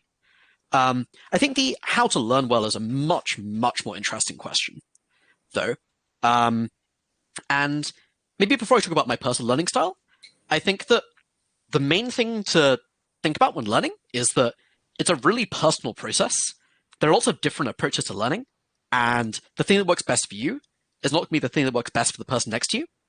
And I think that the right response in this situation is to try lots of things, be creative, experiment, iterate, and find the ones that do work for you and stick with those. I have a long blog post with my thoughts on how to learn things well that hopefully we could send to participants afterwards if they're interested. For me, one of the really key things about learning is I think of learning as compressing lots of vague random ideas into a few key insights. And I see the entire process of learning as having lots of information going into my head, figuring out what's important, the 20% that has 80% of all of the insight, and throwing away everything else. And I build my entire learning process around doing this as efficiently as possible. One thing that I think is kind of underappreciated is teaching. I think teaching something is a really good way to get these insights, because when you're talking, it's kind of awkward to ramble and say things that has zero content. And when you're thinking about how to explain something to somebody else, it forces you to confront what you do know and what you don't know. So I've given 3 lectures on machine learning, and I think most of what I've learned about machine learning I got from preparing for those. And low effort forms of things are just explaining something to friends, writing a blog post about it, writing up some notes and just sending it around to people. Just anything which is taking the ideas out of your head and putting them out there. I would say, for me, look on YouTube for there's someone on YouTube who's dumbed it down to a really nice, intuitive, clean level. The David Silver reinforcement learning lectures are just, they are beautiful. Every time he explains a concept, he's okay, now let's get out of the math for a second. And okay, I've got a robot, and this is what I want it to do, and I want it to go there. Blah, blah, blah. He explains everything in a very kind of hand-wavy, animated, very visual, graphical, hands-on feeling. And every time I want to learn something new, I'll find a YouTube lecturer who has dumbed it down and just made it nice. I've never tried any of the online courses, though, like FastAI or Coursera. Well, that's cool. And I suppose, at least for me, it's pretty shocking that, I don't know, people who've managed to do such cool things. And I think there's a thing that most people, or a common misconception that most people make, is that they think the best way to learn things is to find the hardest resource out there and then just work really hard on getting that, rather than just find an easy thing that contains lots of really intuitive great understanding, and then build your intuition, and then just nail that and then build up from there. I think this seems to me a pretty good way to learn. Okay, another question. How do you know? And this is an interesting thing from someone who isn't doing a PhD to someone who just finished one. How do you know if you would go and basically upsides, downsides of doing PhD? Is it worth it? Would you do it again if you had the chance? Neel, are you currently considering doing a PhD? Basically, what are your thoughts on this? Either one of you. Okay. For me, I knew it was a pretty easy choice for me. I was I love this. It's awesome. And again, for my I think the rest of my siblings as well, we grew up on a farm that didn't have a TV. So our childhood was going out and climbing trees and fixing bikes. And we made I remember we made a potato cannon once, and the neighbors came around and told us off for shooting guns. So I guess we'd already, so tinkering and playing and is it's just fun. It's just fun. And then a PhD it's a very intentional choice to have a career that goes into this tinkering and messing about. And I bet a lot of software developers probably say the same thing, or web developers. They're like, hey, yeah, you've got a cool problem, you're trying to solve it. Like, my day job is tinkering. So that's what I felt like, and yeah. Yeah, and I suppose for you, like having like a great supervisor probably like made everything like quite a lot worth it. Absolutely. What are communication? Your thoughts?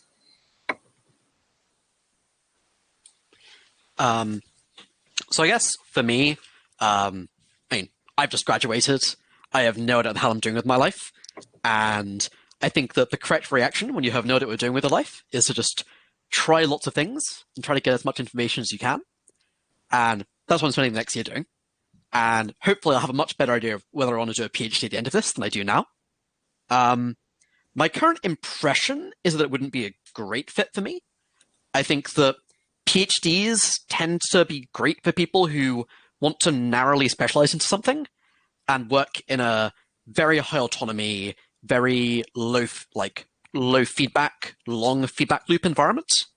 And I think that's something that some people really thrive on, but isn't something that I find particularly exciting.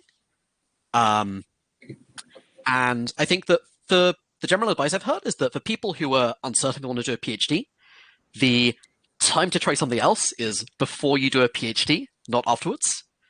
Because if you want to be an academic and you take time off after a PhD, that's terrible for your career. But if you try something before doing a PhD and you find that this thing that doesn't need a PhD is awesome, then you don't need to. On the other hand, if you're just really, really excited about doing research and you find an area which you'd love to spend 3 years of your life digging into, I think doing a PhD is a great idea. Again, careers are a personal choice, and my views are just my views and should not be yours. Yeah, this seems cool generally. Questions? Yeah, I wonder if I can elaborate on that. Sorry, go for it, Michael. Yeah, like you say, for a lot of people, a PhD is a lonely process. I think my supervisor, again, is a really good communicator. So as I was saying, when you want to learn something new, find someone who's dumbed it down hard enough to your level that it's just really easy to pick up. Because no topic is too hard to be dumbed down to be easy to pick up. Like, always my personal thought. And my supervisor is one of those people. So in our very first few meetings, like at the very beginning of my PhD, we would really break it down, find something easy that can be implemented, that I can show him the results next week. And it wouldn't surprise me if a lot of supervisors don't put that much effort in to lower the level, to break down break down all the ignorance, to overcome all the ignorance and whatnot. So I think, okay, so I guess my conclusion would roughly be anyone can do a PhD. You just got to find the supervisor who just clicks, and the supervisor who complements the things that you lack, and can accommodate like the things you have and you don't have, and then at the end of 3 years, you'll have done something, and you'll either be like, that was a lot of fun, I really enjoyed that, I want to do it more, or you'll be like, that was okay. Or some people, it just crashes and burns, and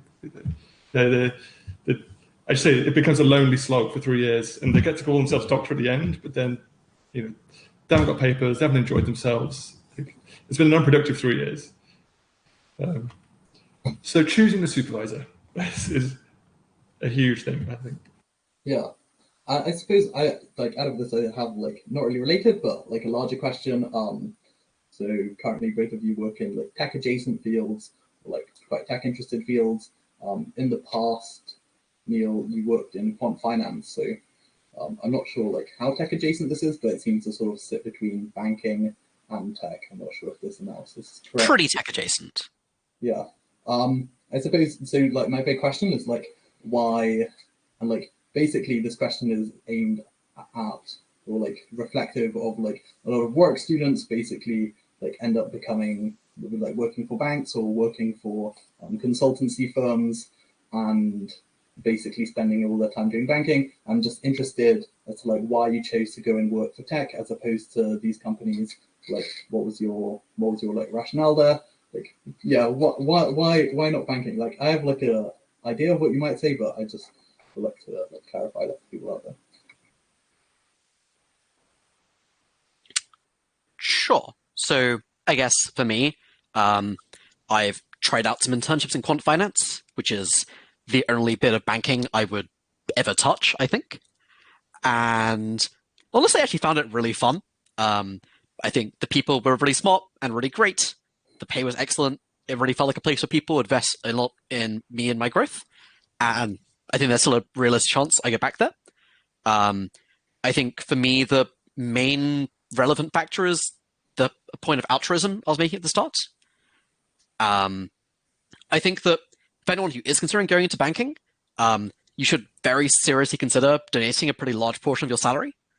I think that the amount you earn in banking is utterly insane, and you can have a really great, comfortable lifestyle while also donating a lot of money to really good, really effective causes. And I actually think that if you do that, the amount of good you can do is pretty competitive with a lot of other careers. But I don't think it's that competitive with directly doing research on really important problems. And I'm trying to see if that is the path for me or not. Okay, that's fair enough. If you don't care about altruism, I think most of those arguments don't really apply. And the question is just, what do you find fun and motivating?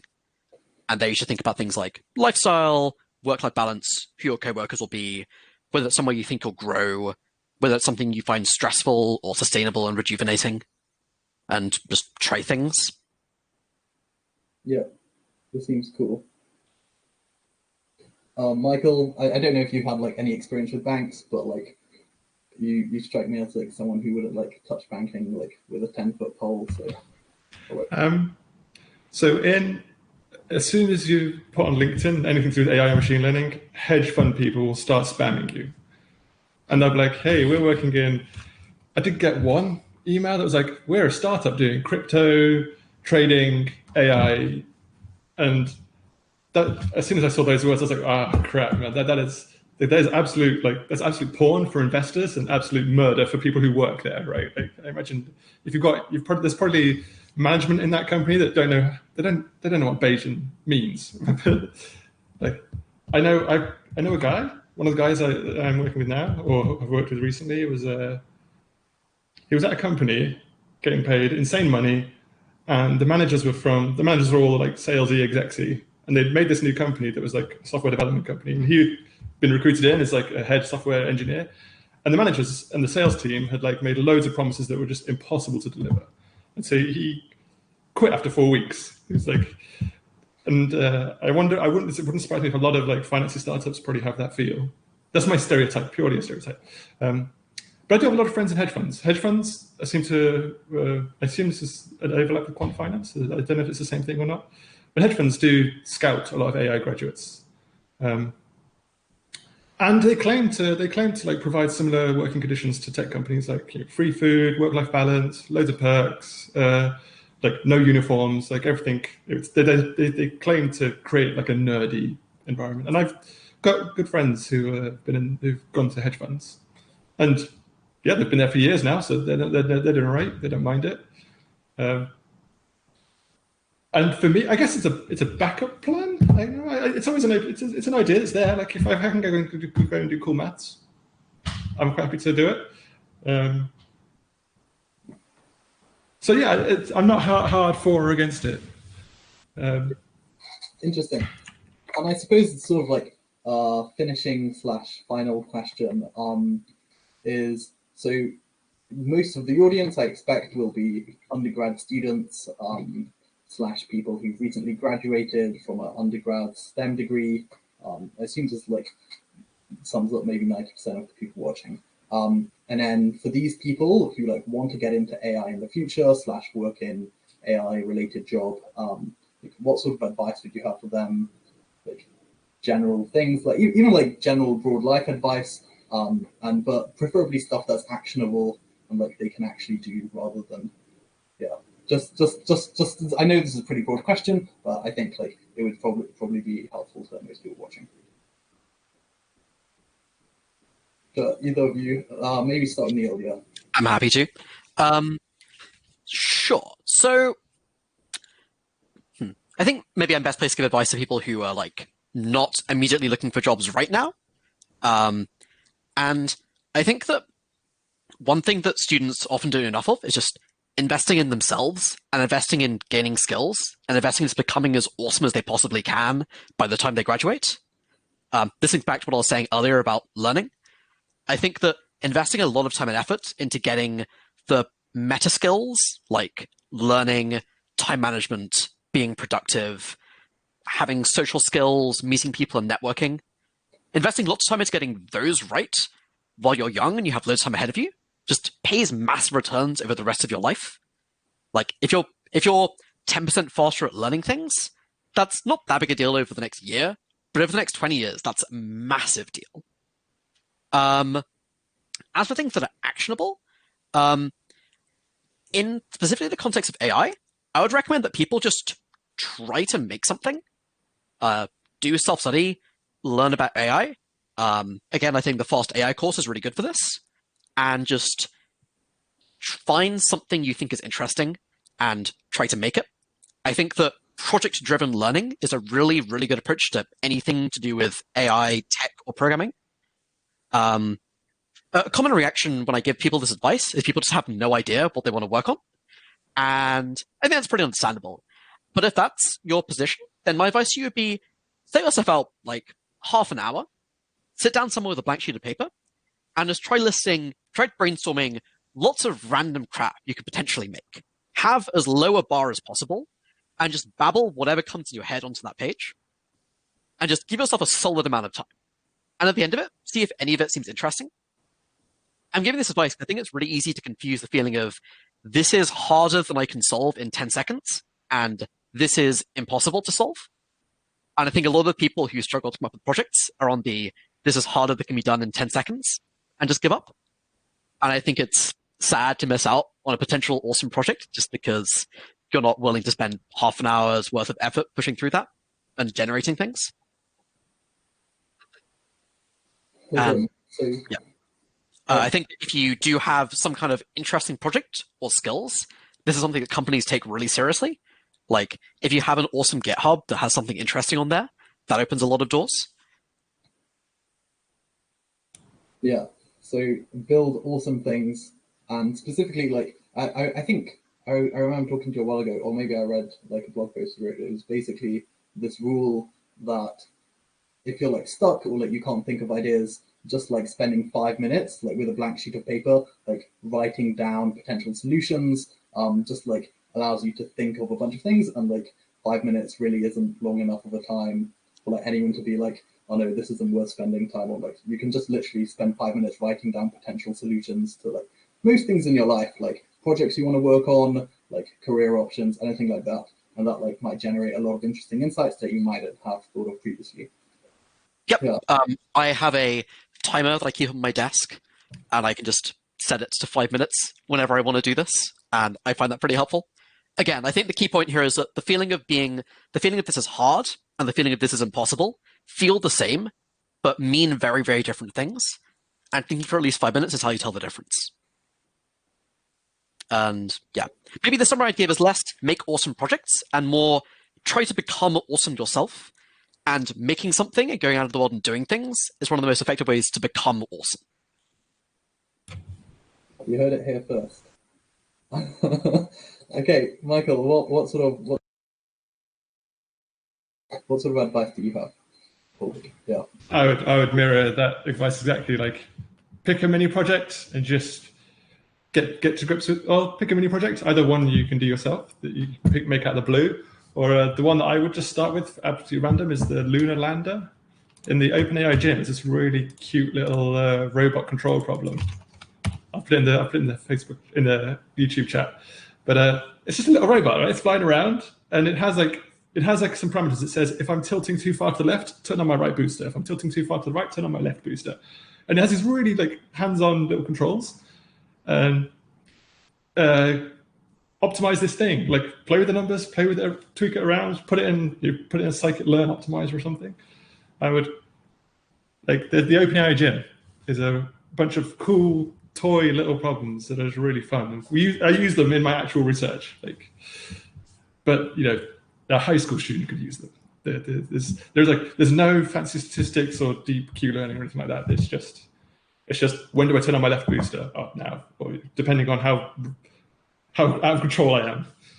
And it's really fun. So treat learning ML like the same as treat it the same as trying to learn how to use a Raspberry Pi, is what I would say. Exactly as Neel says. Like don't think of it as a big goal or anything. Just be like, here's a cool thing. This is a cool thing I want to play with. Play with it. Like, don't forget about papers and the big picture. Just pick some nice low hanging fruit and have fun with it. And then, yeah, a year or two of that is basically a PhD. Okay, yeah, really cool like advice on both sides, I think.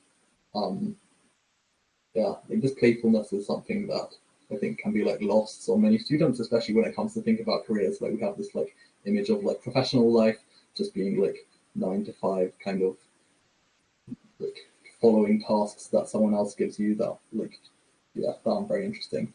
And like building a playfulness attitude is actually like valued at a lot of top companies. There's probably like a wide misconception that people have. Okay, and it's sustainable. Sorry. Yeah. Like, if you actually enjoy it, you'll keep on doing it for 20 years, and you'll just be productive. You'll be productive for free, right? Without effort, without pushing yourself. Yeah. Awesome. Okay. If both of you like want to drop off now, that'll be lovely, and we'll pause the stream for a moment, and then later on we'll resume with some more software engineering type people, and yeah.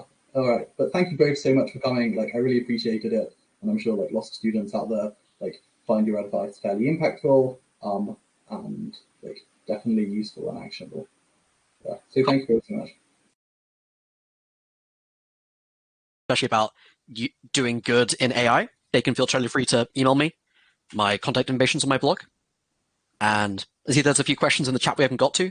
So if I can jot down a few thoughts in the next few minutes before the next thing starts. Yeah, if you want to, sure, go for it. But yeah, thanks a lot for inviting me.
Hey, hello, I'm Jonathan. I currently run the careers team for Warwick AI, alongside studying maths at Warwick here. So here we've got with me today Zoe and Amir. And they're gonna introduce themselves and talk a bit about what their motivations for working where they currently work. And then after that, we'll just basically chat. And please keep questions coming in the chat, and I'll basically be able to ask them to either of them. And yeah, we'll see where it goes. And if there are any technical problems, we apologize, but the stream should run until around 3:55, at which point we'll have some closing remarks from Connor, our president. Okay, lovely. So if you just maybe want to start, Amir, and give us an intro, and then we can move on to Zoe. Yeah, hey everyone. My name's Amir. I graduated from Warwick last year in the M-Math, and I have an incoming offer to join McKinsey, the consultancy firm, very soon. Right now, I'm working on two main startups. One is my baby. It's called Education Equation. We're kind of changing the education landscape insofar as connecting parents, schools, and teachers together. I'm working. I work there as a CEO, and I'm also working. I'm programming myself as a CTO on a kind of careers-based platform that I'm working on at the moment. I suppose for me, what really drives me and what I love doing is building interesting things and trying to actually have an impact and really change things. And even if you're at a young age, knowing and believing that is 100% possible. And secondly, it's, I do a lot of work on LinkedIn in terms of helping people with their careers. So if you have any questions, feel free to drop me a message. And it's really about opening up the opportunities and breaking information asymmetry that a lot of people have. They don't know how to get into certain careers. Often they're very elitist, and you don't have the information. So I work on trying to give out as much of that as possible and sort of level that playing field. All right, cool. Really nice to meet you, Amir, as well. So hi, everyone. I'm Zoe. I'm a recent grad from the University of St. Andrews. So sorry, I didn't go to Warwick, but I do really love the university. And I know Johnny because we currently are working at a startup called Figo.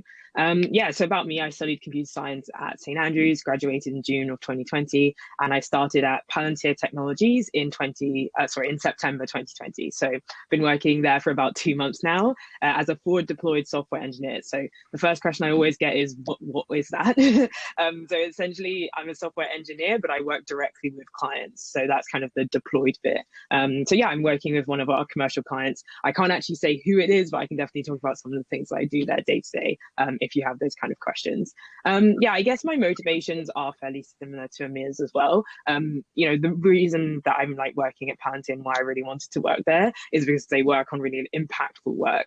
So for example, they're helping with the NHS with their COVID relief and pandemic guidance. And, I just think that that's a very, very important thing to do. And the impact that they have sort of on the world and on these governments and how they work, I think that that's really, really interesting. And to be able to work on really important things is something that I really enjoyed.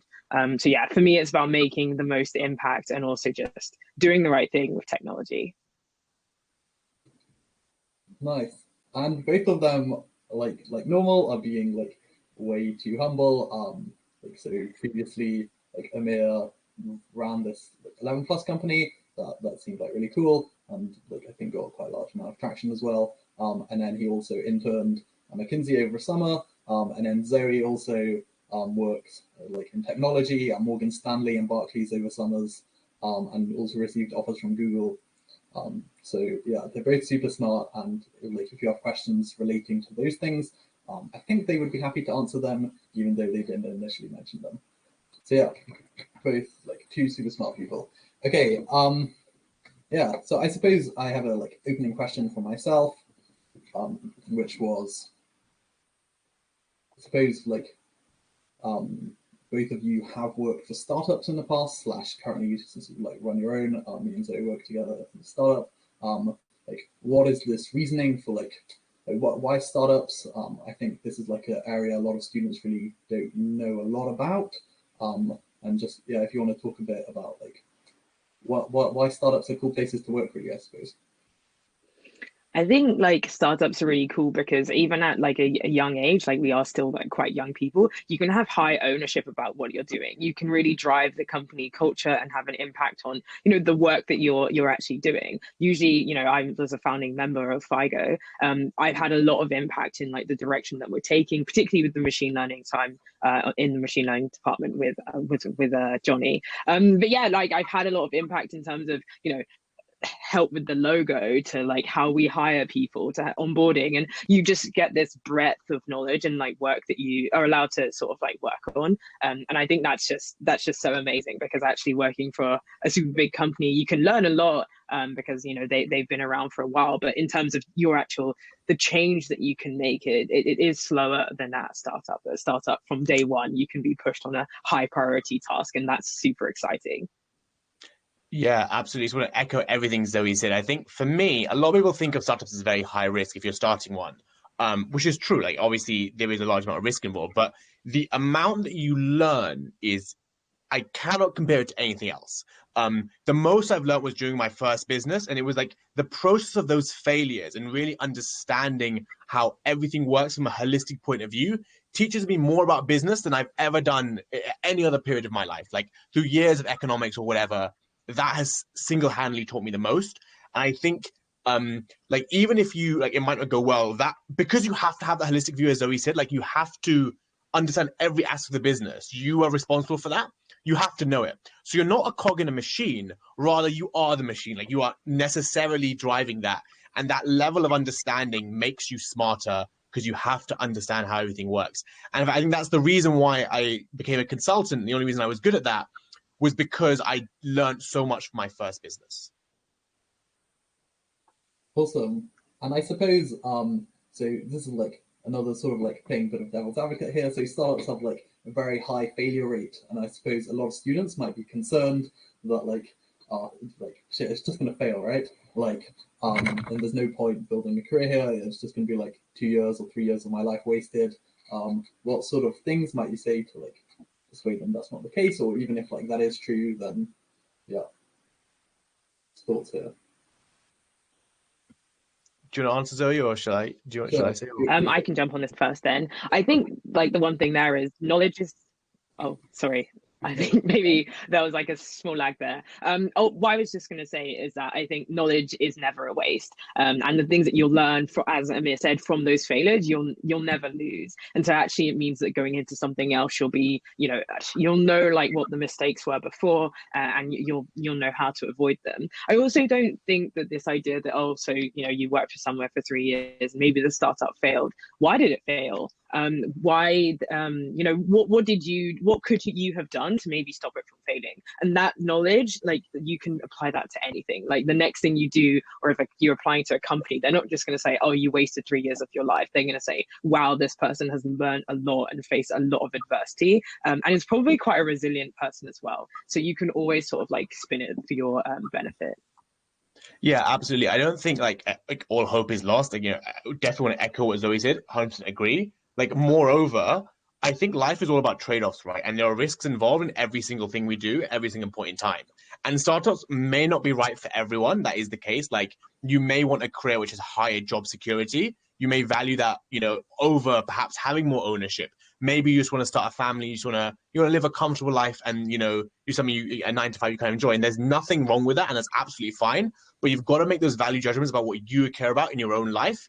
And yeah, everything is about trade-offs, right? And you should be aware of the risks, the pros and cons that come with different things, and be realistic about them and make your judgments with the information you have at the time. And that's all you can hold yourself to.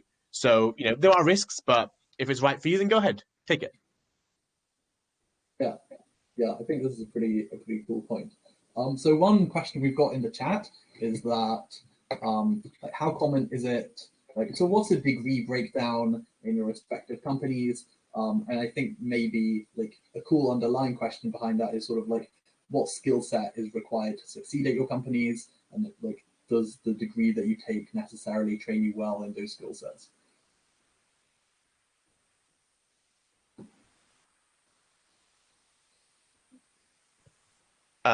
Well, I suppose we're going to answer slightly differently. So I think, I'm a very early stage startup. So I know, obviously, the way it might differ will be different. But I think for me, there are four main skill sets I think are really essential in a startup. And obviously, some individuals could have more of these, but I think someone who has a high level thinking and strategic outlook could be multiple people, like kind of your classic consultant.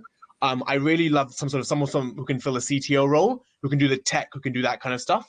And then you need someone who's good at design, or at least has some way of designing things in your MVP. And finally, I'm thinking sales, some sort of sales or marketing, social media, some sort of like distribution channels.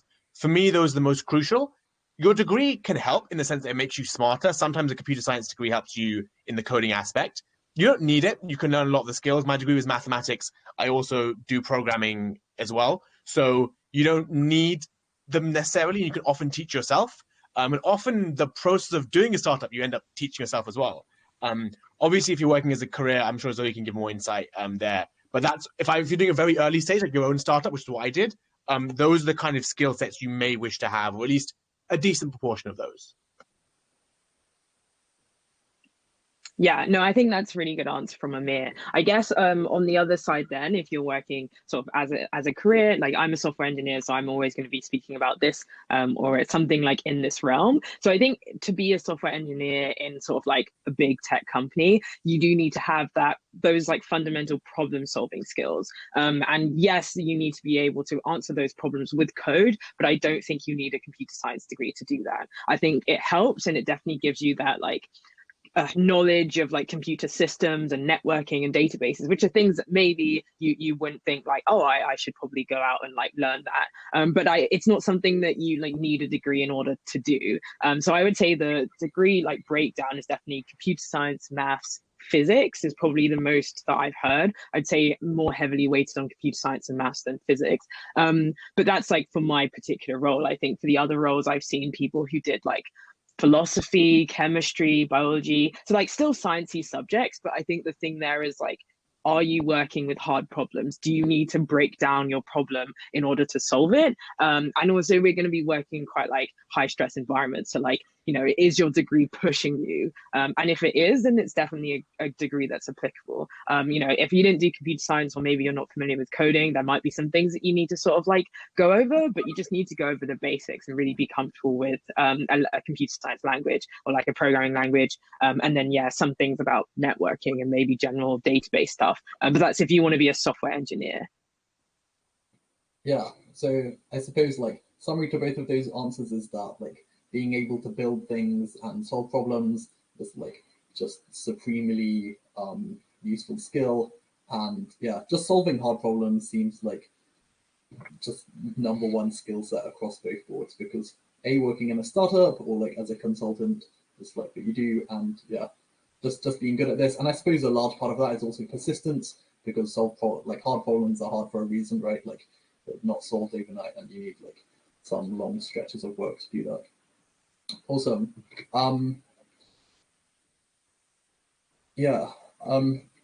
suppose I have a question, which is like what does the day-to-day work look like for either of you? Like maybe for you, Amir, like both at McKinsey and working for startups, and then for you, Zoe, working as a full deployed software engineer at Palantir. And maybe also touch on how that differs from like if you're a normal software engineer at Palantir.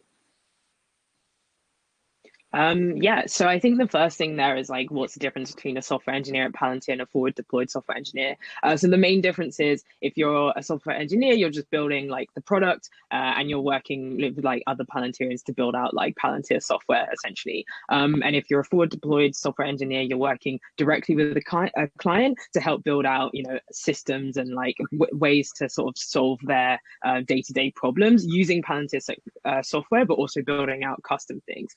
So you're both programming, but I think the main difference is the meetings. And this is like a very common sort of joke that I spend 50% of my time in meetings, almost I would say like similar to a consultant, but definitely like doesn't cover the like holistic view that maybe a consultant would. But yeah, talking about what do you do day to day as a client? Like, how can I help you? And then, trying to, build something that like works for them. It takes a lot of iteration. So yeah, it might start the morning with like a stand up, with my team, and then go into a client stand-up. So where like we're saying like, what are you doing today? What am I doing? And then going into like a meeting directly with the client. So maybe one-on-one, where she's like breaking down her problem and we're talking through like something there. And then I go out and build it, maybe have like a random meeting with someone else at Palantir, because we're really big on that. But yeah, that's sort of what my day looks like. 50% meetings, 50% coding. Yeah, I think for me, if you're an early stage startup, it very much differs from working in like a firm. So working at somewhere like McKinsey, very much kind of mirroring actually what Zoe said, even though it's kind of different. You start with a stand up in the morning, you kind of align, see what you want to achieve, kind of have midday check-ins, that kind of thing, see how you're doing. During this time, you might be producing Excel models, you might be producing slides, you might be problem solving on specific issues, you might be speaking to the client, a variety of tasks. You work on that throughout the day, you speak to your manager, maybe the partner comes in the room, you kind of, debrief there. At the end of the day, you have a checkout, and normally end up working past this time, but you agree what's going to be done for tomorrow, what you're like, okay, it's reasonable that by tomorrow morning I can have this finished, and you check out and you kind of do that. And that kind of repeats Monday to Thursday. You might be on client site, obviously not during COVID, but and then Friday, you're kind of actually in your home office. So for example, if I'm working in a tech company for a tech company client, I would be there Monday to Thursday, and on the Friday, I'll be in the McKinsey offices. Startup life is very, very different. It's a lot more ad hoc. By its nature, an early stage startup, you kind of want to be iterating a lot. So you don't have as much of a plan. You have your hypotheses of what you want to test. You're speaking to users, you're coding, you're strategizing. You're often iterating on the fly. A lot of that is more exciting, and it's also more sporadic. So it's more difficult to predict. But yeah, you're often programming, iterating, speaking to users. And a lot of things can change very, very quickly, depending on the kind of feedback you get, or you might decide to scrap entire projects. But that's why you work lean. So I hope that gives an insight into both those. Yeah, I also feel like I should jump in and say that actually because of COVID, I completely forgot that this is part of my role, but I just unfortunately haven't been able to do it. So forward deployed software engineers also travel a lot. So I'm supposed to be on client side sort of like Tuesday to Thursday and stuff like that. So as I said, it is like slightly similar to like a consultant, but definitely very different as well. Yeah, and this is something that like I suppose since I know both of you like quite well, but something that I haven't really asked and something that I think might be interesting. So this like we've talked a little bit about what you're currently doing, and I'm sort of interested to see like long term, like what sort of things do you want to be doing? Do you want to like be working in the same roles? Like yeah, what are your future plans? I suppose I'll answer first this time. For myself, I want to see where these startups go. I'm in a very early stage right now, and they may fail, they may not do well. And my current plan is to see where they go. I want to try and get some seed funding, and at some point try to expand the team, and kind of just see whether we can hit that product market fit. Obviously, if that happens, amazing. If not, maybe work as a consultant, maybe go work in VC, something like that. I haven't really thought about it. I haven't thought about what my backup plan is in case I fail. But I'm sure something will pop up. But my main thing is I really want to work in startups and kind of do that. And it's what I care about. And for me, I care about doing what I love and loving every single day. I know it's hard to say that during COVID, but like I really like want to prioritize that above all else. And that's what I personally care about. That's why I'm working on this stuff.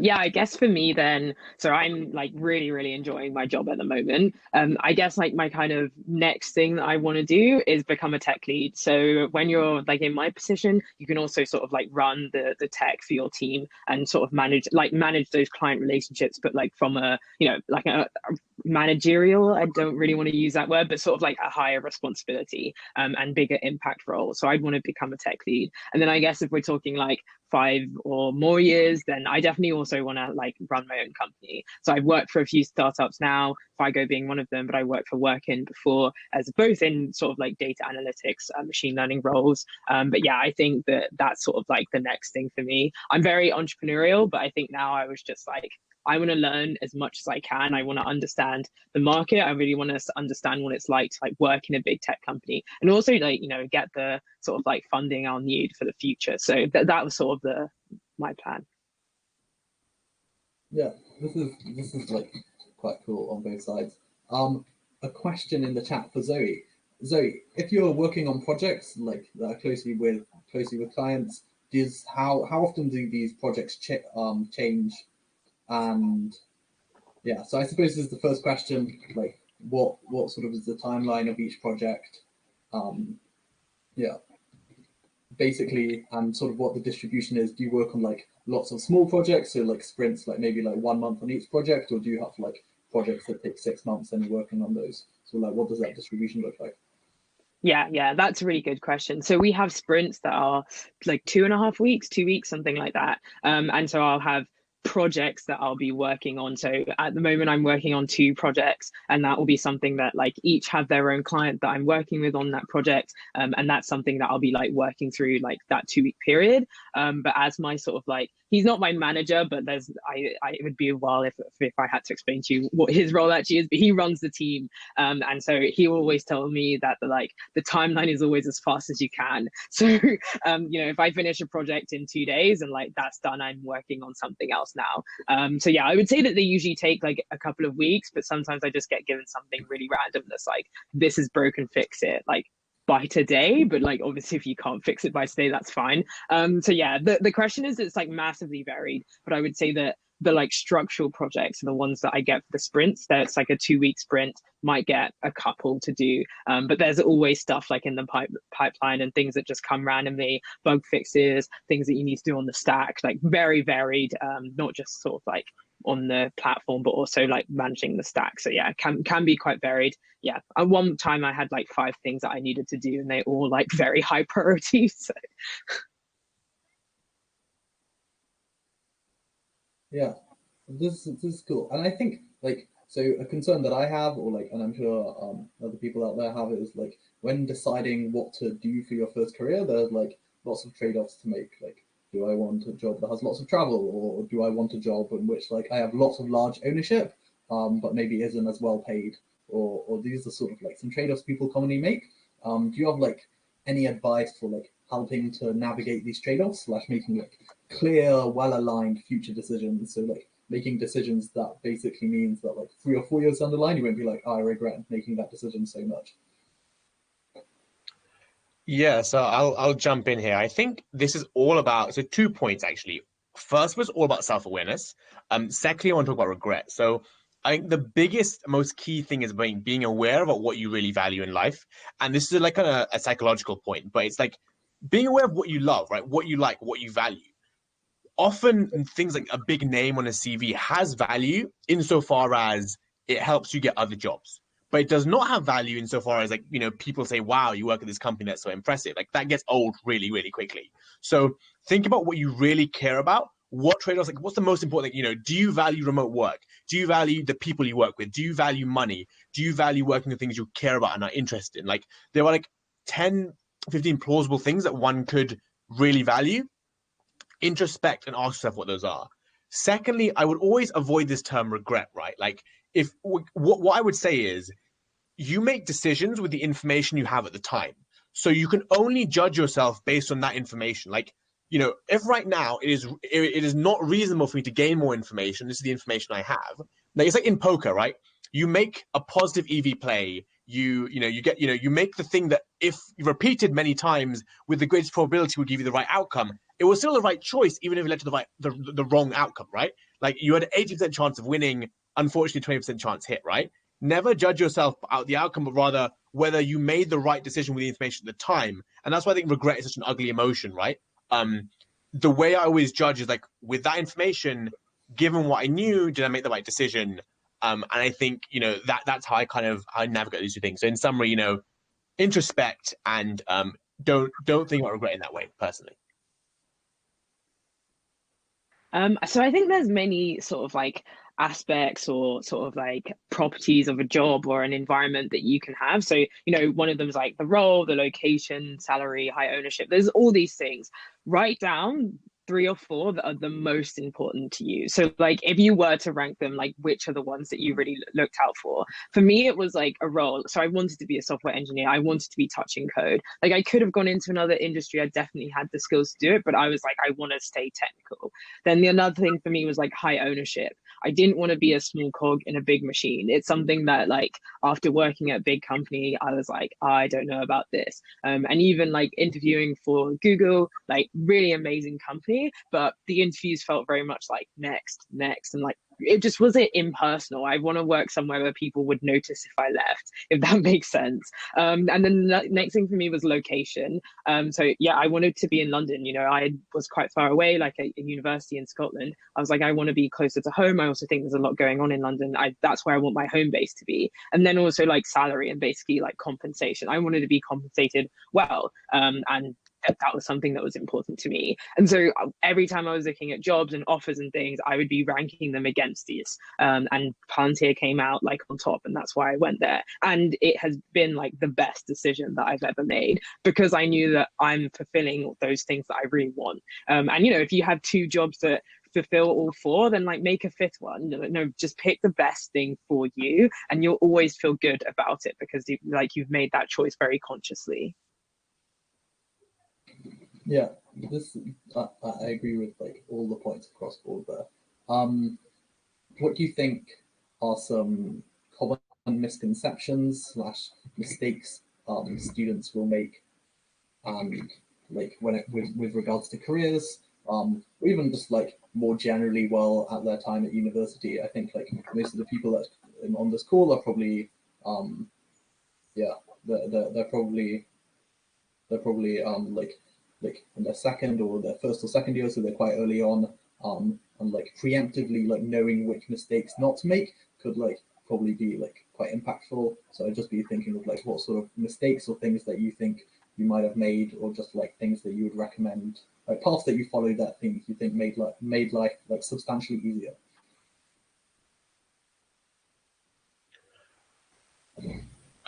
So doing it first, or?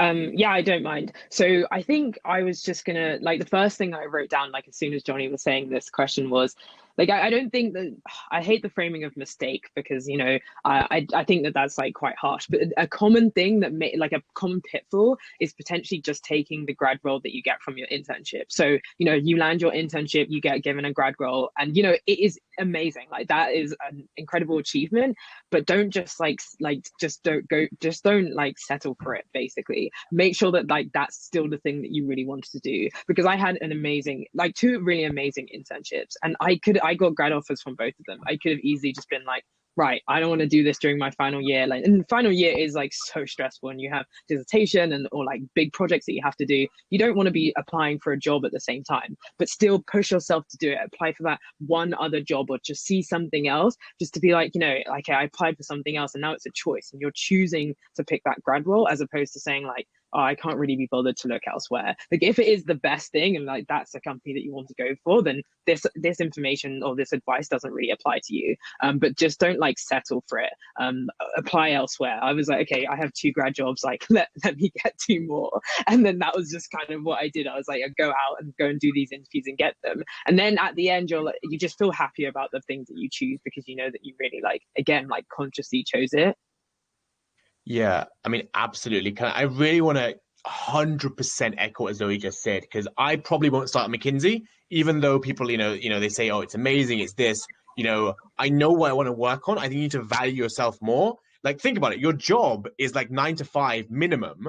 That's such a great proportion of your waking day. And if you settle on that, it just shows you have no value for your time. Like, if you value yourself, then you must go out and find things you actually love, right? Like, you wouldn't settle in other areas of your life. So it's really weird and bizarre people do this, right? Completely agree. 2 more points for me. Firstly, I think a lot of people self-select themselves out of processes. They think, I'm not good enough for this firm, so I'm not going to apply, which is often just not the case. Like, I've seen so many super intelligent people be like, I'm so surprised I got the first round interview. Like, oh my gosh. And I'm like, no, you're really talented. You're really, like, you have so much on your plate. You've done so much. And of course you've got that role, right? Like, self-selecting your way out of things, like one of the biggest mistakes. Secondly, right, I think insofar as not reflecting well. So I think what a lot of people do is they do not actively reflect after rejections, and there's a really smart way of doing this. Like, at least I think so. At least, so what I'd recommend is having a group of friends who also want to get to similar positions as you, having a group you can bounce ideas off is so, so useful. At the end of every single one of my interviews, I voice noted what happened in the interview, the questions I was asked, when the interviewer's face changed. I hypothesized what my answers were. I was like, I said this, I thought it was a good answer because of this. And my friend's like, no, I actually think you shouldn't have said that. There's a reason why they frowned at that point. And that learning process taught me so much about interviews. Like, it's an iterative process, right? The biggest problem in interviews is that you don't get feedback. And that's actually what my startups are trying to solve in terms of, getting careers. But you have to solve that problem for yourself. You have to try and improve. And given in a world where there's no feedback, there is no mark scheme, it's really hard to do that. So you have to take the time out to reflect. I see people who apply to hundreds of jobs, put in effort, but they're putting in effort in the wrong places because they're not reflecting. And it shows because they don't get many places.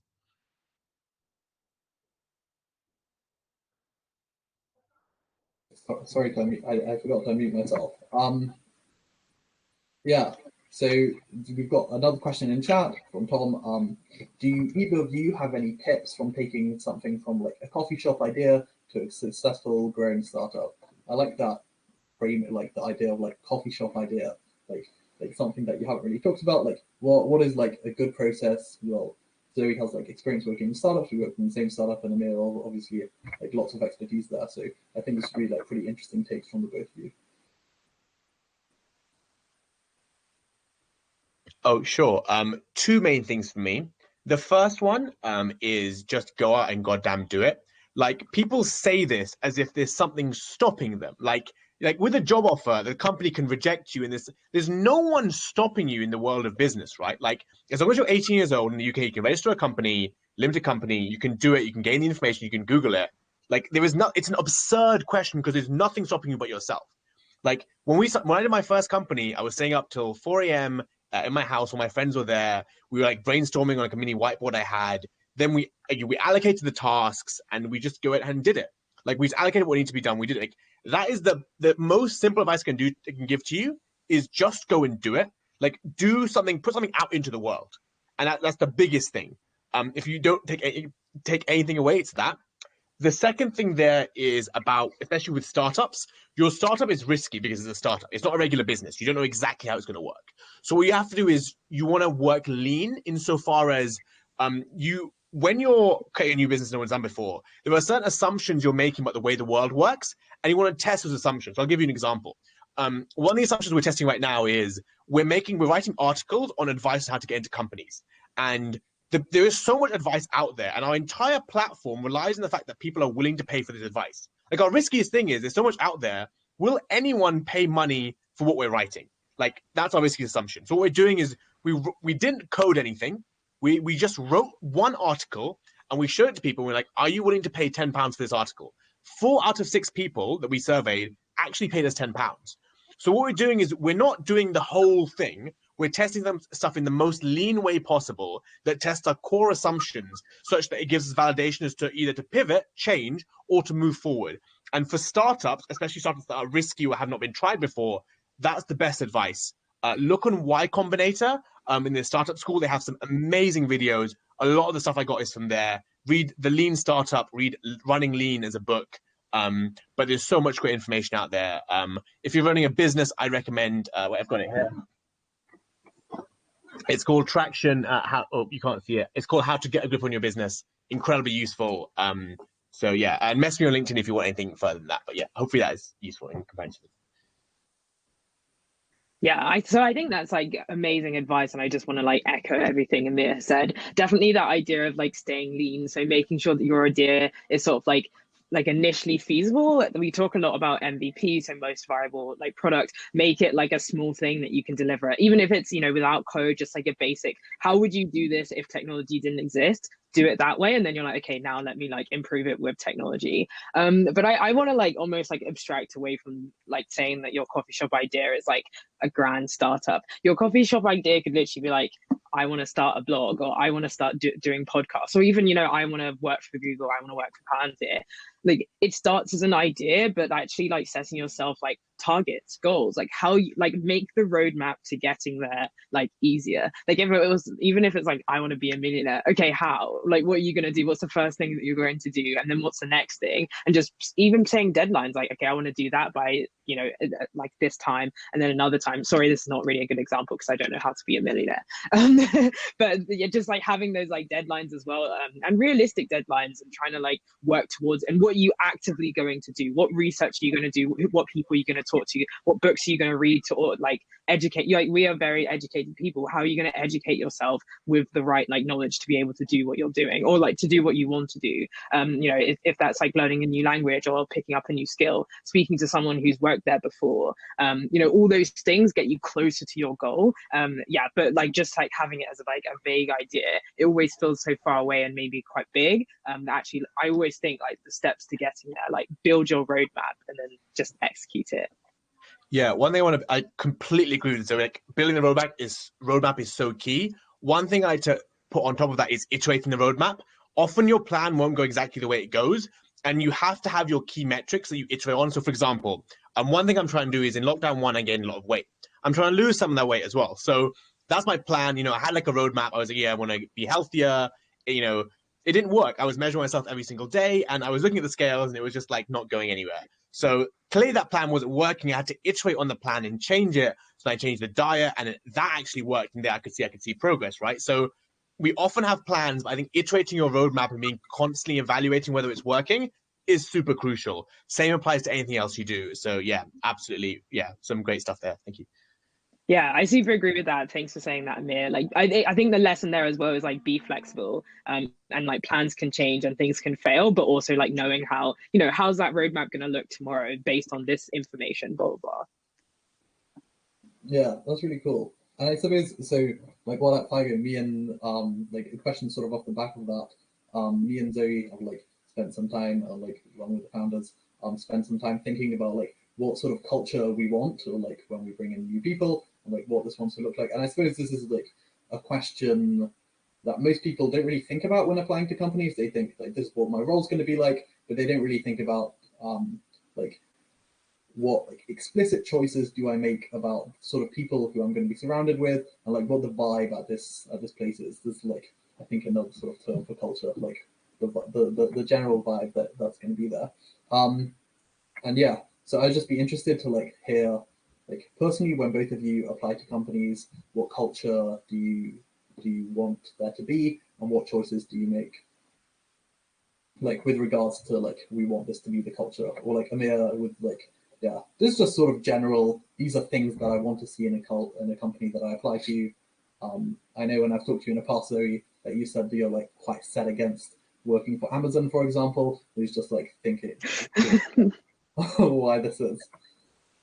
So okay, I won't talk to that, but I'll talk about like the culture that I guess I want to see at a company. Definitely openness. Like, I really think that like learning from other people is so key. Like, why would you want to join a job where everyone's like keeping to themselves and almost like in that like us quite competitive, that they wouldn't want to share with you their knowledge because, you know, it might give you a leg up. The idea of like a leg up, very competitive environment, like that's not where I want to work. I want to work somewhere really collaborative where people sort of like help rise you up and everyone's like helping each other. That's not to say that like there's like no hierarchy, because I think that, you know, is sort of essential in like companies, especially when you become like larger. But I think that idea of like openness, like working with really smart people, collaboration is something that I really, really value. And just like I just want to work with nice people. Like, I want to work with people who are respectful of others and their differences and things like that. I'd never want to work somewhere where, I don't know, I was made to feel different, for example.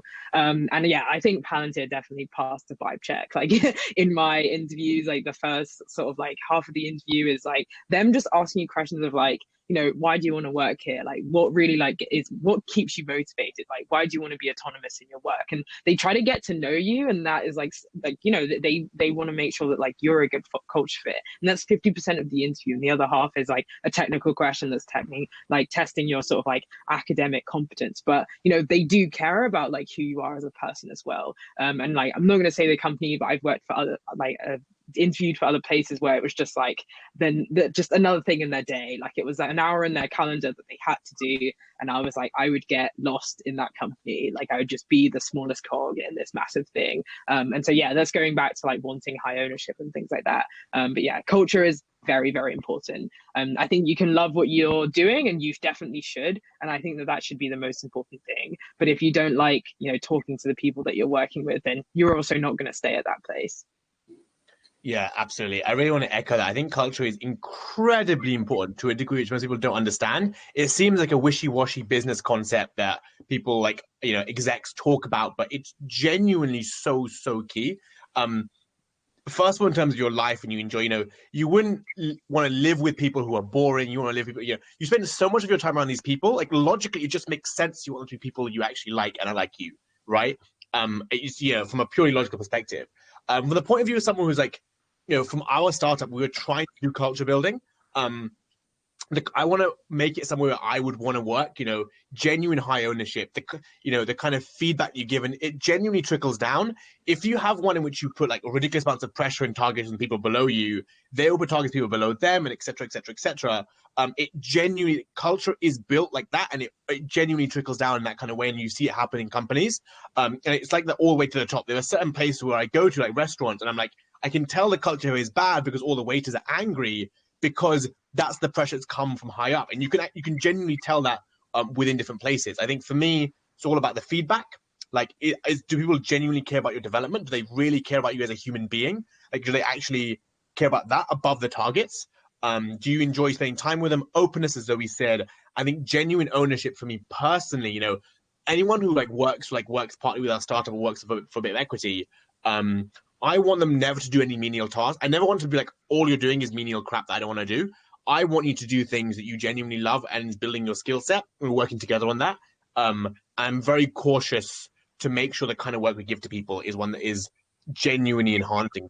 So all those things are super key. Like, don't settle, right? Like, it's about not settling. Like, don't sell yourself short to a company that will exploit you. Really value yourself and go out and find something you love doing. It's going to be your 9 to 5 for the next couple of years. So it might be. So, try and yeah, do that. Yeah, that's super cool. I suppose like some sort of like point that I like to echo, or just that I read recently, or like I heard from like the co-founders of Stripe, was that like good management just sets in place like, and this is sort of what culture is. They set in place like these systems that people work in, and then like there's never like a failure of management. There's like a failure of systems, or like a failure to set up these systems. So like management should actually have like very little work to do. And like if you notice your managers are like this is why like micromanagement is the worst, because it means that your managers haven't set up the systems to like talk to you and work with you properly. So yeah, I mean, that's just like, I know I'm not like part of the panel, but this is just like a little point from me. Okay, wrapping up, and I suppose sort of like a final question. What sort of advice do you have to students out there looking to get into software engineering, or just like just general life advice, I suppose? Yeah, like they want to get into software engineering / AI. They're probably around the same age / background as me. I'm not sure if that's entirely accurate, but yeah, just some closing thoughts, really. Thank you.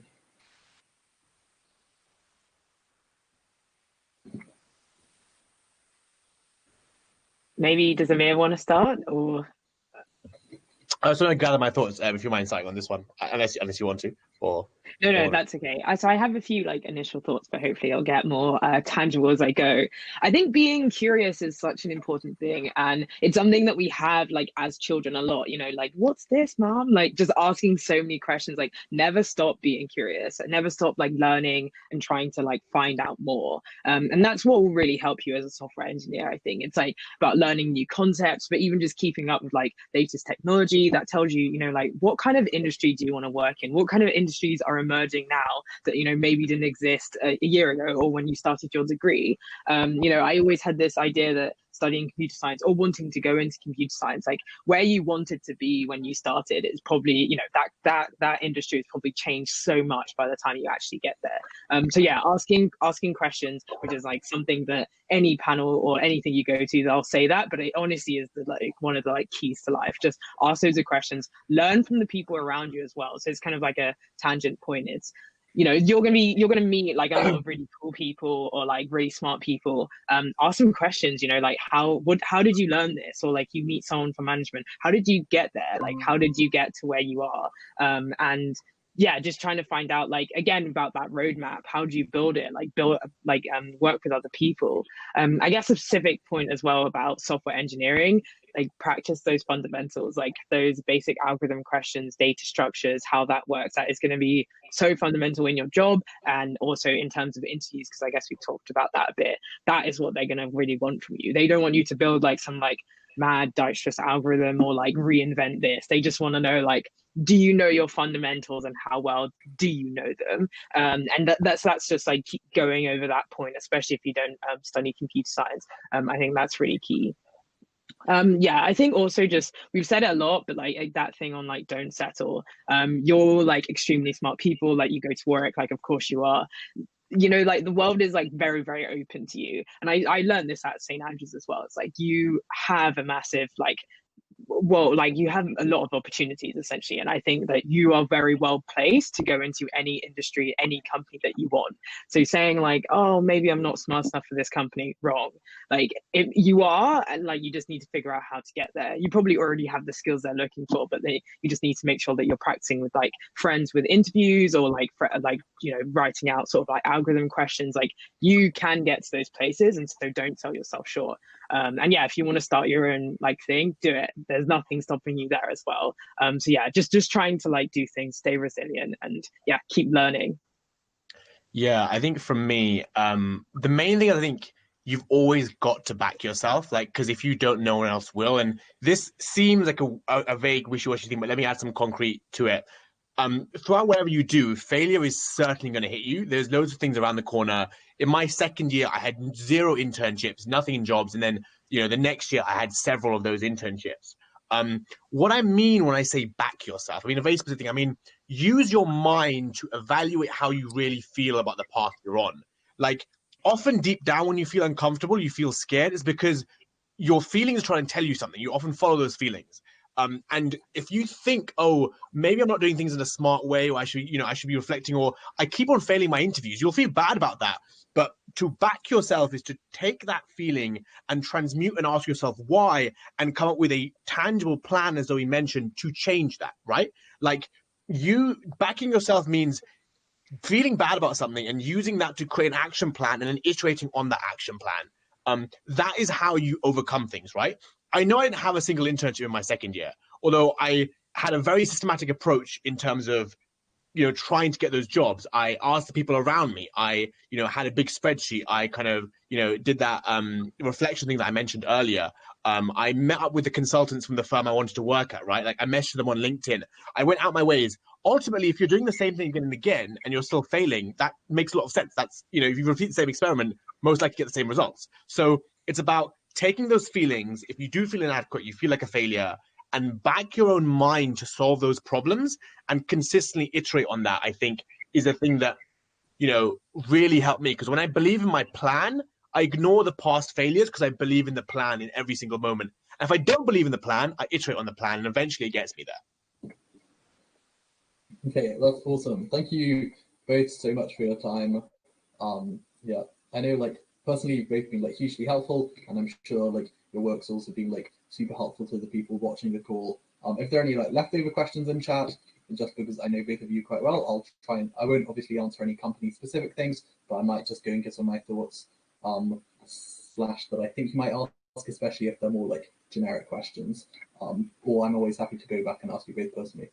Okay, awesome. Thank you so much for both of your time, and I think we'll all be leaving the call now, just to let Connor take over. Cool. See you. Thanks for inviting me. Bye. Good stuff. See you later. Thank you very much, Johnny. And to you guys, Zoe and Amir, who's just left. Also to Neel and Michael from the previous panel. That was some great advice, and certainly some things that I'll be taking forward from now. What a brilliant end to the summit. I think during lockdown, it's easy to forget to what extent success relies on humanity and how a conversation can change the course of your life. I'd like to personally thank Chirag, Asma, Tony, Paolo, and Chris for kicking off the first of what we hope to be an ever-growing annual event. All of their interesting talks and careers panel will be immortalized on our website, so make sure you hop on there if you've missed any. To the end of a milestone event like this is a really good time to look at what we've achieved so far and to give you a glimpse of the future of the society and how you can be involved in that future. 11 months ago, we set out to inspire the student community about the potential that AI holds in every discipline. We also aim to provide an environment where people can work together in learning how to implement these models that are changing our world. Our third and final aim was to connect people, not only within the student body, but beyond and into industry like we've seen today. There are a phenomenal number of well-established companies using artificial intelligence, and the startup scene for AI is looking really promising. We saw the society bridging the gap between university and career success. These three goals are summed up into our slogan: to inspire, to educate, and to connect. So, how have we done so far? I had some fun looking at our stats. We now have a total of over 1,500 people following across our social medias. Our Facebook events have reached almost 9,000 people this month alone. And our very own social media website, check that one out if you haven't already, has attracted an average of just over 5 new members every day since its launch 25 days ago. And I've just seen this weekend, we've already got about 20 more people on there. Our goal to educate began with a Discord project group, complemented nicely with the A to Z of AI Instagram story series, which still remains on our highlights for you to read. This eventually evolved into a fully fledged student project system that we're now running on the website that I mentioned earlier, where every Tuesday you can browse the currently running projects and talk to people doing things that interest you. In addition to this, you can start a project from scratch or learn from scratch with our weekly machine learning and Python courses given by myself and Joe, also Chanan and Tom. No pandemic is going to get in our way. Strong online representation comes with its benefits as people can share their well-documented project successes to their own social medias. This idea led to another feature of the website, the recently launched student articles system. This is a way of documenting your findings, helping others, and building your own tangible AI portfolio, all through simply writing up your work. But we didn't stop there. Whilst the student community alone holds an incredible potential for learning and discovery, we felt in order to get a complete view of the field, we ought to get some professionals in. Our exec have gone to huge efforts carefully selecting the best speakers to run not one, but 2 speaker series this term, and also, of course, the summit we find ourselves at now, bringing knowledge and experience from quite literally across the world to our university. So, what next? Let's look to the future. The journey we've been on to get to this point is quite incredible, and we're keen to share this experience with some more people. We're looking to add to our exec family in the coming weeks, particularly with AI and machine learning know-how. So make sure to check the social media and the recruitment section of our website for more details coming soon. There will also be opportunities arising in the near future for freshers to get involved and representatives from other disciplines. Finally, I'd like to thank you for coming this weekend, and to the whole exec team for making all of this possible, and to the people who helped along the way. None of this would be possible without you guys. Congratulations to the merch winners. We'll get that out to you guys as soon as we can. Very excited with our new Warwick AI hoodies. Mine's also coming. And the whole exec are quite pleased as well. We have a project meetup on Tuesday and a discussion social on Saturday. So have a lovely week and maybe we'll see you there.